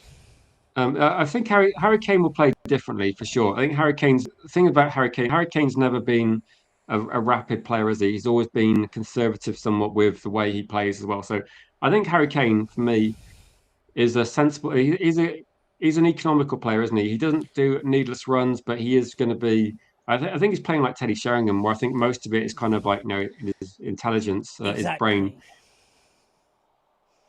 I said this as well. I think Bruno Fernandes plays at the same level for the next few years, like minimum. I think he's going to be like this till so he's like mid. I agree with Makayo. I think he's going to be effective to his mid 30s at least, like the next 3 or 4 years. I think if Man United want to win a title, the best way might be to build this team around Bruno in the short term, but we've be mindful that Bruno will then, when Bruno leaves, we'll have some good midfielders to take his place. And I think what we should do is maybe next year we sign Bruno's replacement. That's what Yeah, we do, and we spend big on that. But in the meantime, we can build around him for the next 2 years. exactly. But when Bruno leaves, it shouldn't impact us because we'll have the people there to play a different style of football. So it's going to be tricky.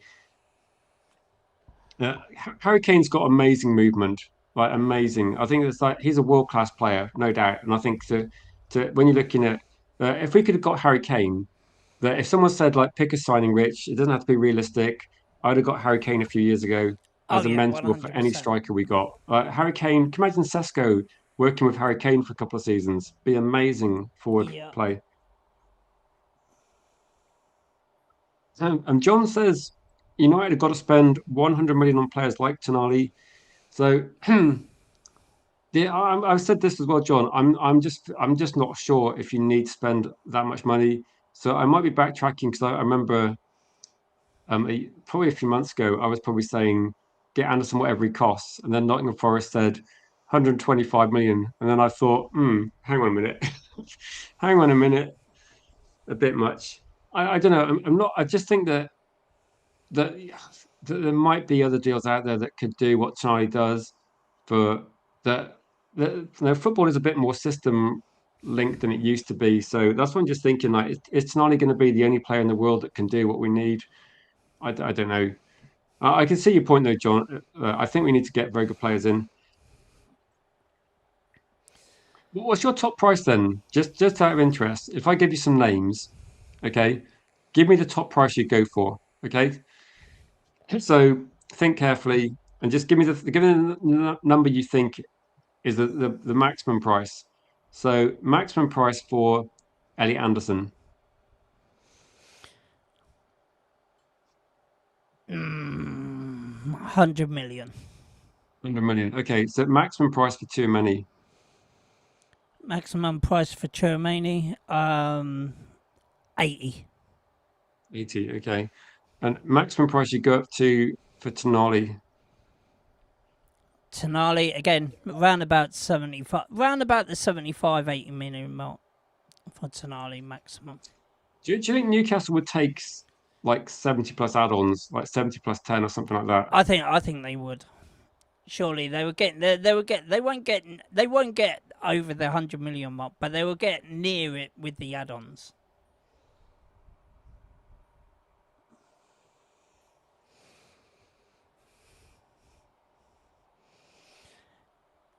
Do a poll. Should we sell Bruno to see the percentages? Oh my god. As a favor, Cake, for supporting the channel, I put the poll in the chat. I can't really influence it, but I'll just say vote no. Just vote no, people.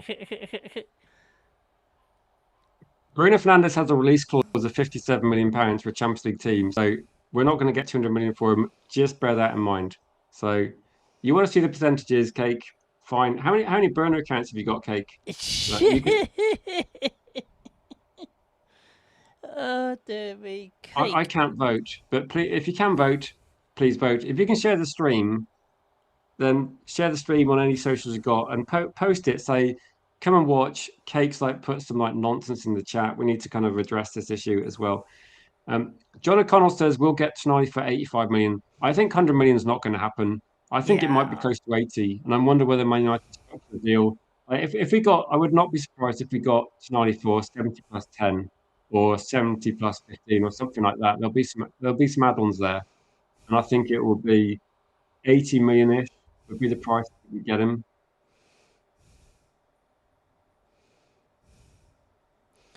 But I don't think he's But it has to be 65, says the Bastards. I think 65 feels a bit low. That's Bournemouth's valuation of Alex Scott. So I think that's a bit low for a midfielder at his point in his career.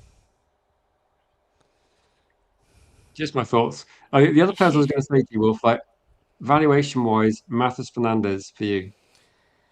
Matias Fernandes for me, 45 million max. What about Alex Scott? Alex Scott, I would say no higher than 50 just because he's in the Premier League. Yeah, I think maybe like Alex Scott might be like there's like the story that I saw this morning as well that Man United they it was the Alex Scott story. There was an Alex Scott story, or maybe I haven't got it on these slides. That Man United are speaking to Alex Scott and Bournemouth with potential interest in this deal as well. I'm wondering whether this is going to be potentially, if Tonali became too expensive, would Alex Scott be an option? I think Scott would be. But apparently, Man United thought about £50 million.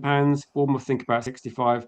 I think 50, 55 might be like. I think, yeah, I think that might be not a bad option. He looked very good in the game against Man City. I'll say that. So he is a good player, but I think we have to also look at it and think that what one part of me thinks this that when I look at how Kirkez has done, and I look at I think Houston, but Kirkez in particular, I get the feeling that Bournemouth are a really well organised team, Yeah. and it makes every single player look a bit better, if that makes Mm-hmm. sense. Like the manager's got the team playing well, the team know what they're doing, they're well organised. I think it makes the individual players always look decent. So I'm not sure I'd spend crazy money on the players that I think they're good and I think they are decent, but I think Alex Scott 50, 55 sounds about right. Like 65 for me sounds too much money. Like I'm not going that Yeah. high for. I wouldn't go And any high. I wouldn't go any higher than 55 million for the Alex only Scott. way that I might think of that, if for some reason the transfer market starts going crazy, and Yeah. it did go a bit crazy last season, then maybe slightly more. But this is why I think with Man United, if you get the deals done early, you don't have to pay that sort of price, do you? If Man United make an offer for Bournemouth, like to for Alex Scott, I said this morning. If Manchester United could get, say Edison's a done deal, and we got Matheus Fernandes and Alex Scott and Lewis Hall for the same price as getting um, uh, Mm. Tonali instead of Alex Scott, I'd think actually that's not a bad deal. We could actually get Hayden Hackney as well, so we could get four Yeah. midfielders. I'm not saying we should. I'm just saying that there's options there as well. Do you think Bruno and Maina will raise us 100? So Fuck you now. shall I Yeah. change the poll? So Oh yeah. the polls that at the moment it's 80% no. But if I change the poll to like Mainu plus Bruno Fernandes, you'd be lucky to get 20% yes, I think. Can I just ask a question? Then why do you want to sell Kobe Mainu? Because he doesn't Like, like him. why would you sell Mainu? I can see I can see your argument regarding Bruno Fernandes. Like, like for real, it's okay, real. I'm not going to block you from the channel. Where's that block button? No. Um, you'd sell Bruno Fernandes, but you wouldn't sell Mainu. I Why wouldn't would you even. sell? Why would you sell Mainu? I don't get it. Like, I don't understand why would you'd sell Kobe Mainu, an academy player, English. You need English players. There's a quota regarding like how many non-English players you can have in your squad. He's representing England. He's he's a good player. He's so how is he overrated? The guy's 21. What do you want him to do? What do you want him to do? The Do you guy's know what? Do 21. you want to know something? Yeah, right. At one point, I did say the only reason why I said that we should get rid of Mainu. Gee, well, Right. Don't No, join no, forces. no, no, no, no. I'm not joining forces or anything like that.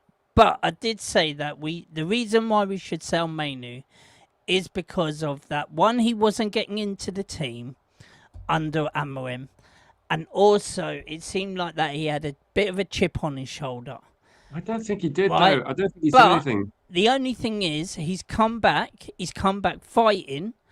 He's played brilliantly in the games this season under Carrick when he came in, and he's been enjoying his football. So for that reason alone, that is the reason why I won't sell Mainu. Okay. I'll But get at you the some of the time comments. when Yeah. he weren't playing, If right? he's not part of the team, I think Exactly. if you got a head coach that doesn't rate him or doesn't use him, I can see the merits. Like I can see that point of view. RK says that some people feel Mainu has is not combative enough. He actually wins a lot of his duels, and work rate wise, he covers more distance. Actually, he covered the most distance on the pitch when we beat City, didn't he? I'd say Hmm. he's more of a playmaker in mid than an anchor man. Then I think he's like got a lot of build-up play as well, like loads of like, quality on the ball. I think with Mainu also, he's only 21. Like he's only 21, he can improve a lot. So I think with Exactly. like Mainu, he's got a very high ceiling, but Yeah. yeah, I think we're As I looking at said, if you well, the only thing is, he also came out and said that I wanted a loan move as well. And yeah. also, when a player comes and says He that, wasn't in the team though, G Wolf, was he? He exactly, wasn't playing exactly, football. exactly. And that's the thing. He wasn't playing any football under Amorim whatsoever. Like, I don't know what Amorim had against a player of his caliber, because he's young. He came through the youth team, and then Amorim just wanted to sack him off. And basically, Yeah. I thought, well, is it because of his attitude towards training? Is there some things that he's not doing? That's why he's not getting game time. And then when he came out and said that I want to leave Manchester United on loan, then it's like, well, is he committed to Manchester United? Then I'm like thinking, well, okay, well, let him go on loan It's in tricky, isn't January it? and It's then sell tricky. him at But and then sell him at the end of the season. But tell you the truth, since Carrick came in and has brought him back into the fold he has just been an absolute revelation for our midfield this season. Him and Casemiro have been an absolute brilliant partnership together, and it was just brilliant to see. So to me, Mainu is yeah. competitive enough. Right, he is a brilliant footballer, and he makes our team a hell of a lot better I think we're going to get than some what we competition for play. him as well. I do agree this. We're going to get some competition for him as well. And then, yeah, we did talk about backup goalkeepers a bit earlier, Jono. That's probably why we didn't mention it again. But yeah, I think with the backup goalkeepers, it depends on the Vitek situation, doesn't it, as well? Um, so yeah, with this one, why do people attack Ruben Amorim? So I think with this one, like, I think I said a lot about Ruben Amorim. That's why it feels like we're just repeating the same things. Ruben Amorim and the people above Man United, they just weren't in alignment, were they? So the appointments shouldn't have been made unless they were going to back him with the players he wanted. So, no, I think with this one, if Ruben Amorim had his own ideas, the people above him had different ideas. It didn't make a lot of sense.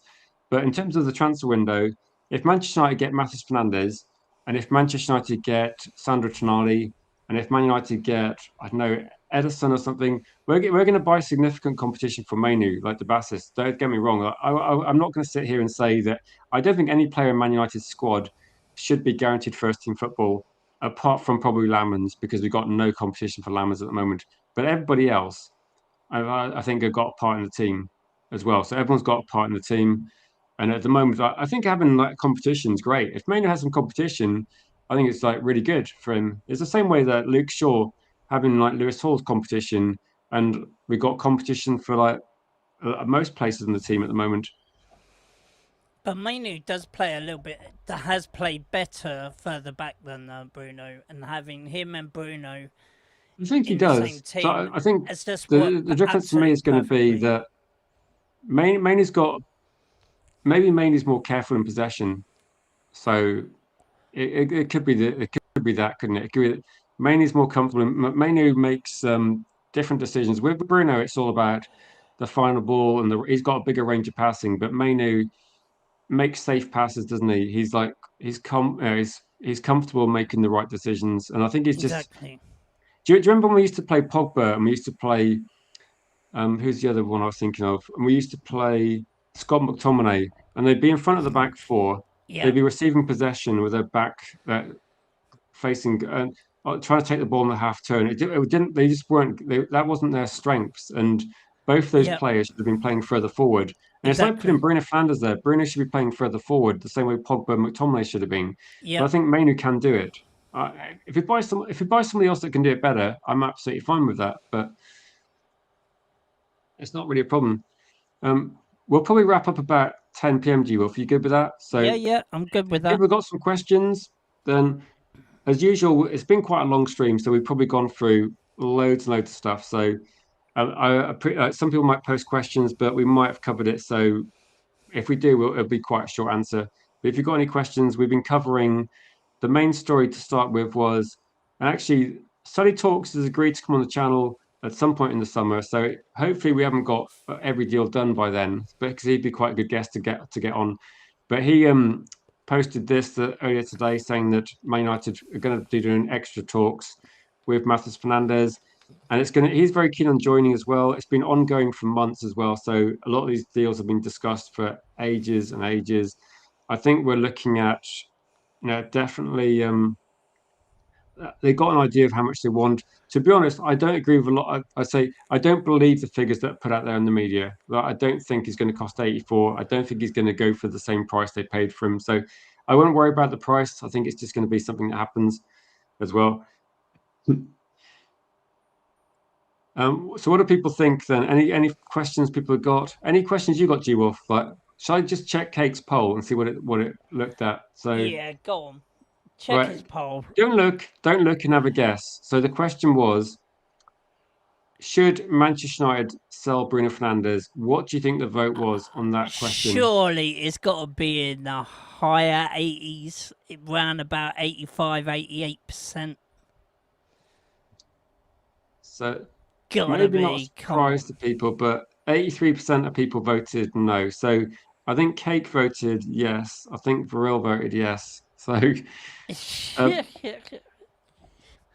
so So, yeah, I think we literally, there's no brainer that we should sell Bruno Fernandes. As I said, people said that when he went for when he was going go when he everybody thought that he might go for big money to the Saudis.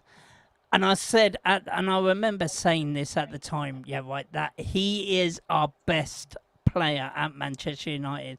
There is no way we should be selling our best players at that moment in time.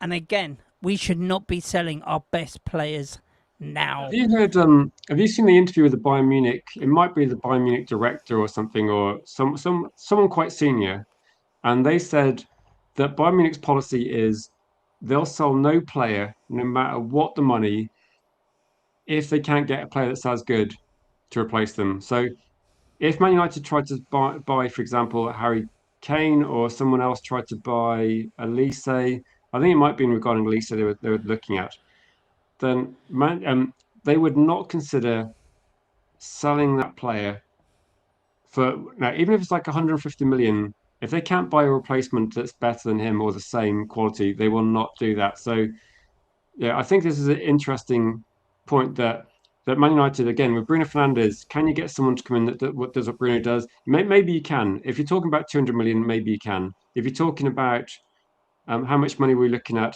it's going to be. I don't think it's going to be I wouldn't. like 57 million though. You don't get a lot. Like you don't get much for your money, do you? So Exactly. if you're going to be so if Bruno falls off a cliff, you'll be sat here next year saying we should cash in on Bruno. Um, Maybe that's the problem, Cake. But like, when I'm in Vegas, I'll just keep going and going and just like try and build. Just, Exactly. Like, especially if you got to keep on having winning hands, which Bruno seems to have all the time.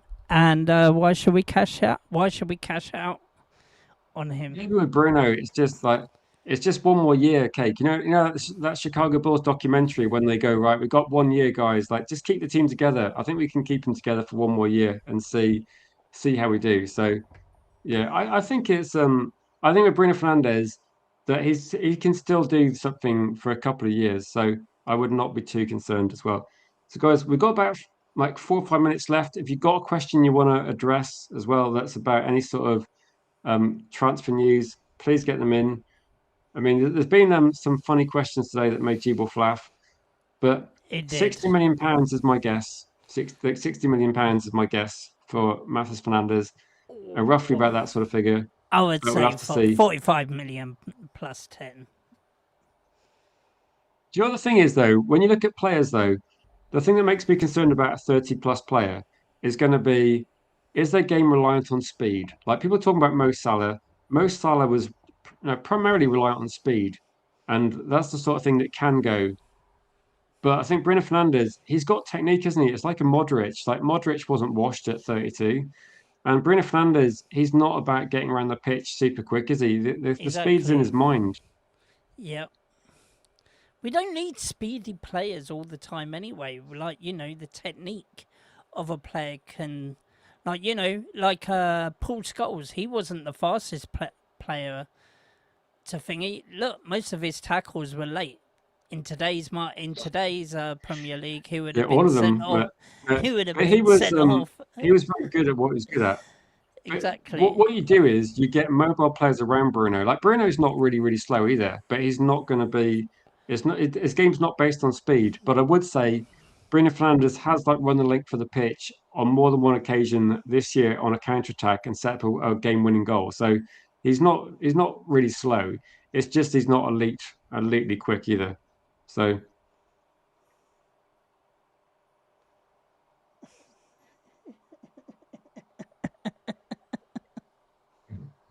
what are you do? I'll just say okay. I don't. Kate Cadet's been actually on the channel. Like Kate Cadet is. Yeah. Literally, he says things just to get a bit of spice into the Uh, channel. Like, does he really believe we should be selling Bruno and Mainu? Something tells me no, and he's just saying it just to bring a bit of spice into the chat. Yeah, Bruno Fernandes has quite impressive stamina, to be fair. He does cover a decent amount of distance as well. So I think Bruno will do okay. Like when they say old age, I think also it's a lot about how you take care of yourself. Like Zlatan at 35 is like Zlatan at 35 and say like Ronaldo, Cristiano Ronaldo at 35, and you look at Paul Scholes at 35, you look at Ryan Giggs at 35, and then Robbie Fowler at 35. Where was Robbie Fowler? Uh, G Wolf, Aiden Hazard at 35. Where was he? I think he retired then he about 32, 33. So for different Yeah. players, how was Kevin De Bruyne? Because Kevin De Bruyne walks like he's carrying a fridge. And At Napoli. And he's what? He's like 34, isn't he? Yeah, about that now.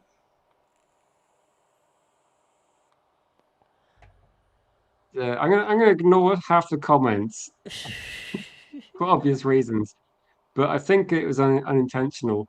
Um, so I'm gonna go back to Yali and thank Yali for some football related comments. Without Bruno, we'd have had a lot less than 30. What say? We'd have had, yeah, the amount of goal involvements was crazy, wasn't it? Just a quick question, Exactly. Yali, before we wrap up the stream. Are you? How certain are you that? How credible do you think it's going to be that Man City walk away from Anderson? Because I'm going to be honest, that makes me very interested.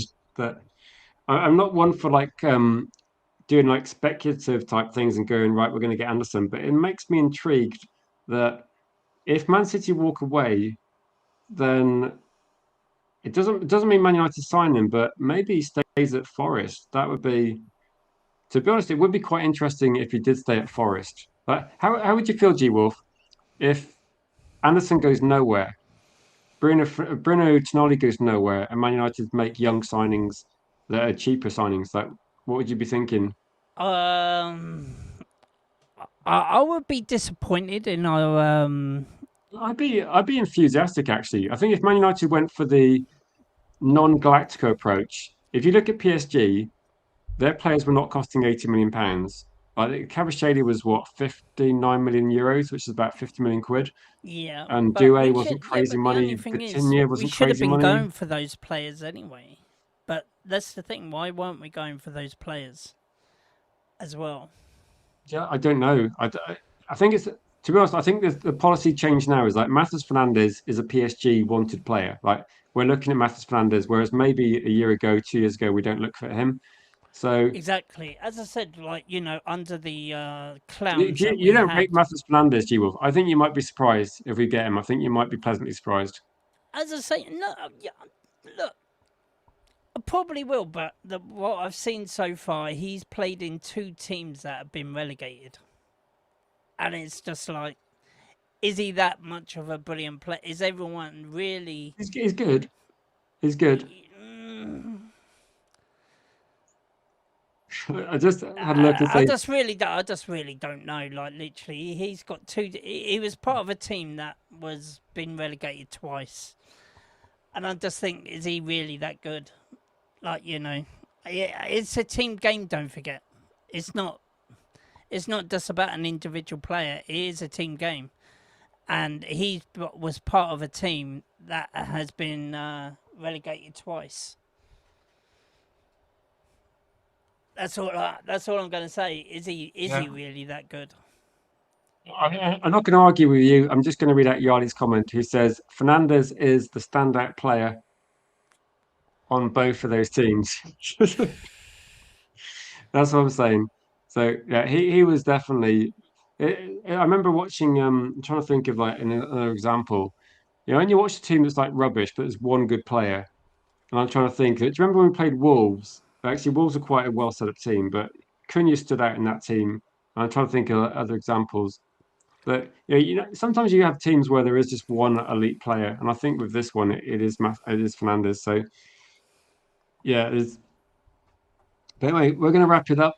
Thanks everybody for watching. Cake, thank you for your interesting comments. And so I Is don't think RK did get timed out. I think it was a innocent mistake, to be honest. I think it was going to, I don't know. Maybe he got his, I don't know. I don't see what he posted, but I don't know what, maybe he did get timed out briefly. Just a quick say hello to Russ as well. And big up to you, Russ. We've done like the talking about Arsenal section with Luca early on. So we went through that one as well. But now big up to you, Russ, as well.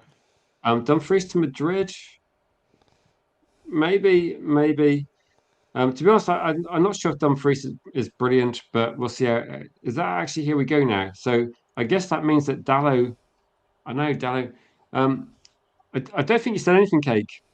I think it was like a misunderstanding, which was probably amusing for some people, but I don't think you're time. I think if people are timed out, like don't bother timing people out. I think that there's nothing. offensive going on. The most offensive thing was when Cake said that we should sell Mainu. That was fun. Now, G Wolf, any final comments? Also, thanks for coming on tonight, giving up your You're time. welcome, bro. I am gonna be going live on my gaming stream, so if people want to come over to that, Do you I've want to post a link just in the chat? Like, if, I've just set it up so I can literally post I'm a gonna have to link. say you can't mention the R word. Like, I've moved on. The R Uh, word.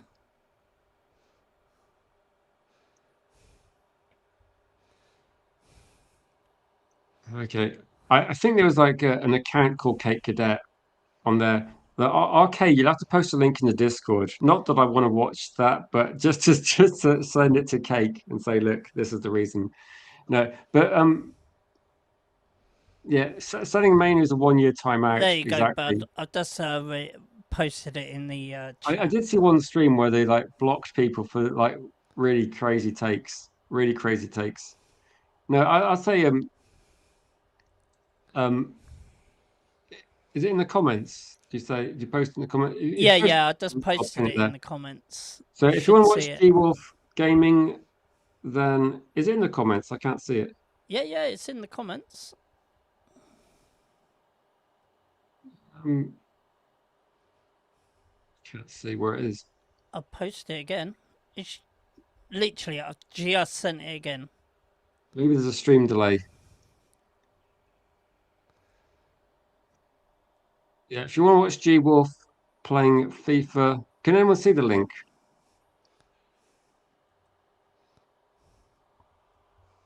Is it just me? I can't see it.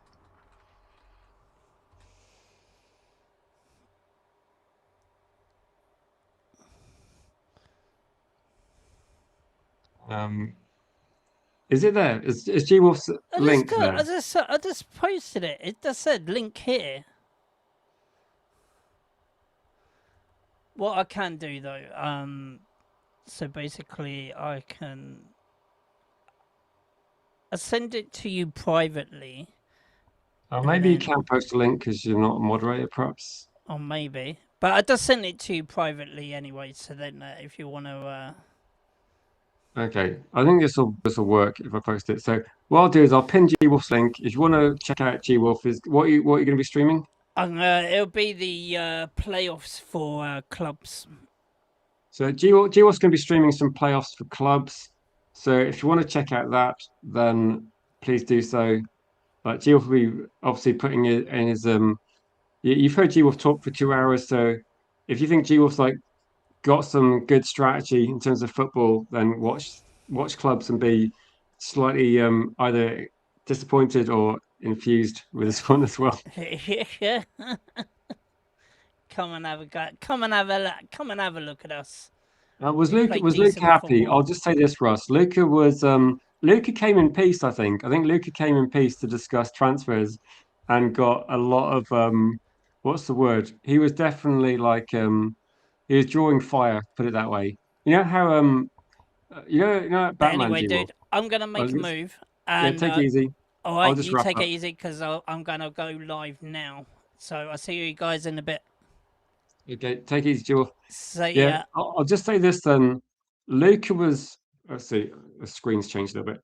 So Luca was not happy because as soon as he joined, everybody started saying Arsenal bottled it, and he tried to make some comments on transfers, and the chat were not having it. So Luca was not particularly happy. I'm guessing you're not going to be particularly happy, Russ, but if you talk about Premier League, you would be happy as well. So you wouldn't mind watching G Wolf play Super Meat Boy? I don't know what that is. Um, Yeah, mention it to G Wolf, but yeah, G Wolf. The pin link in the chat is going to be G Wolf streaming, and I think this will redirect to Ryan's stream as well. That's linked to the stream. But if you want to watch G Wolf playing, click the link on the pinned link as well, and I'll see you guys there. Until then, guys, thanks for watching.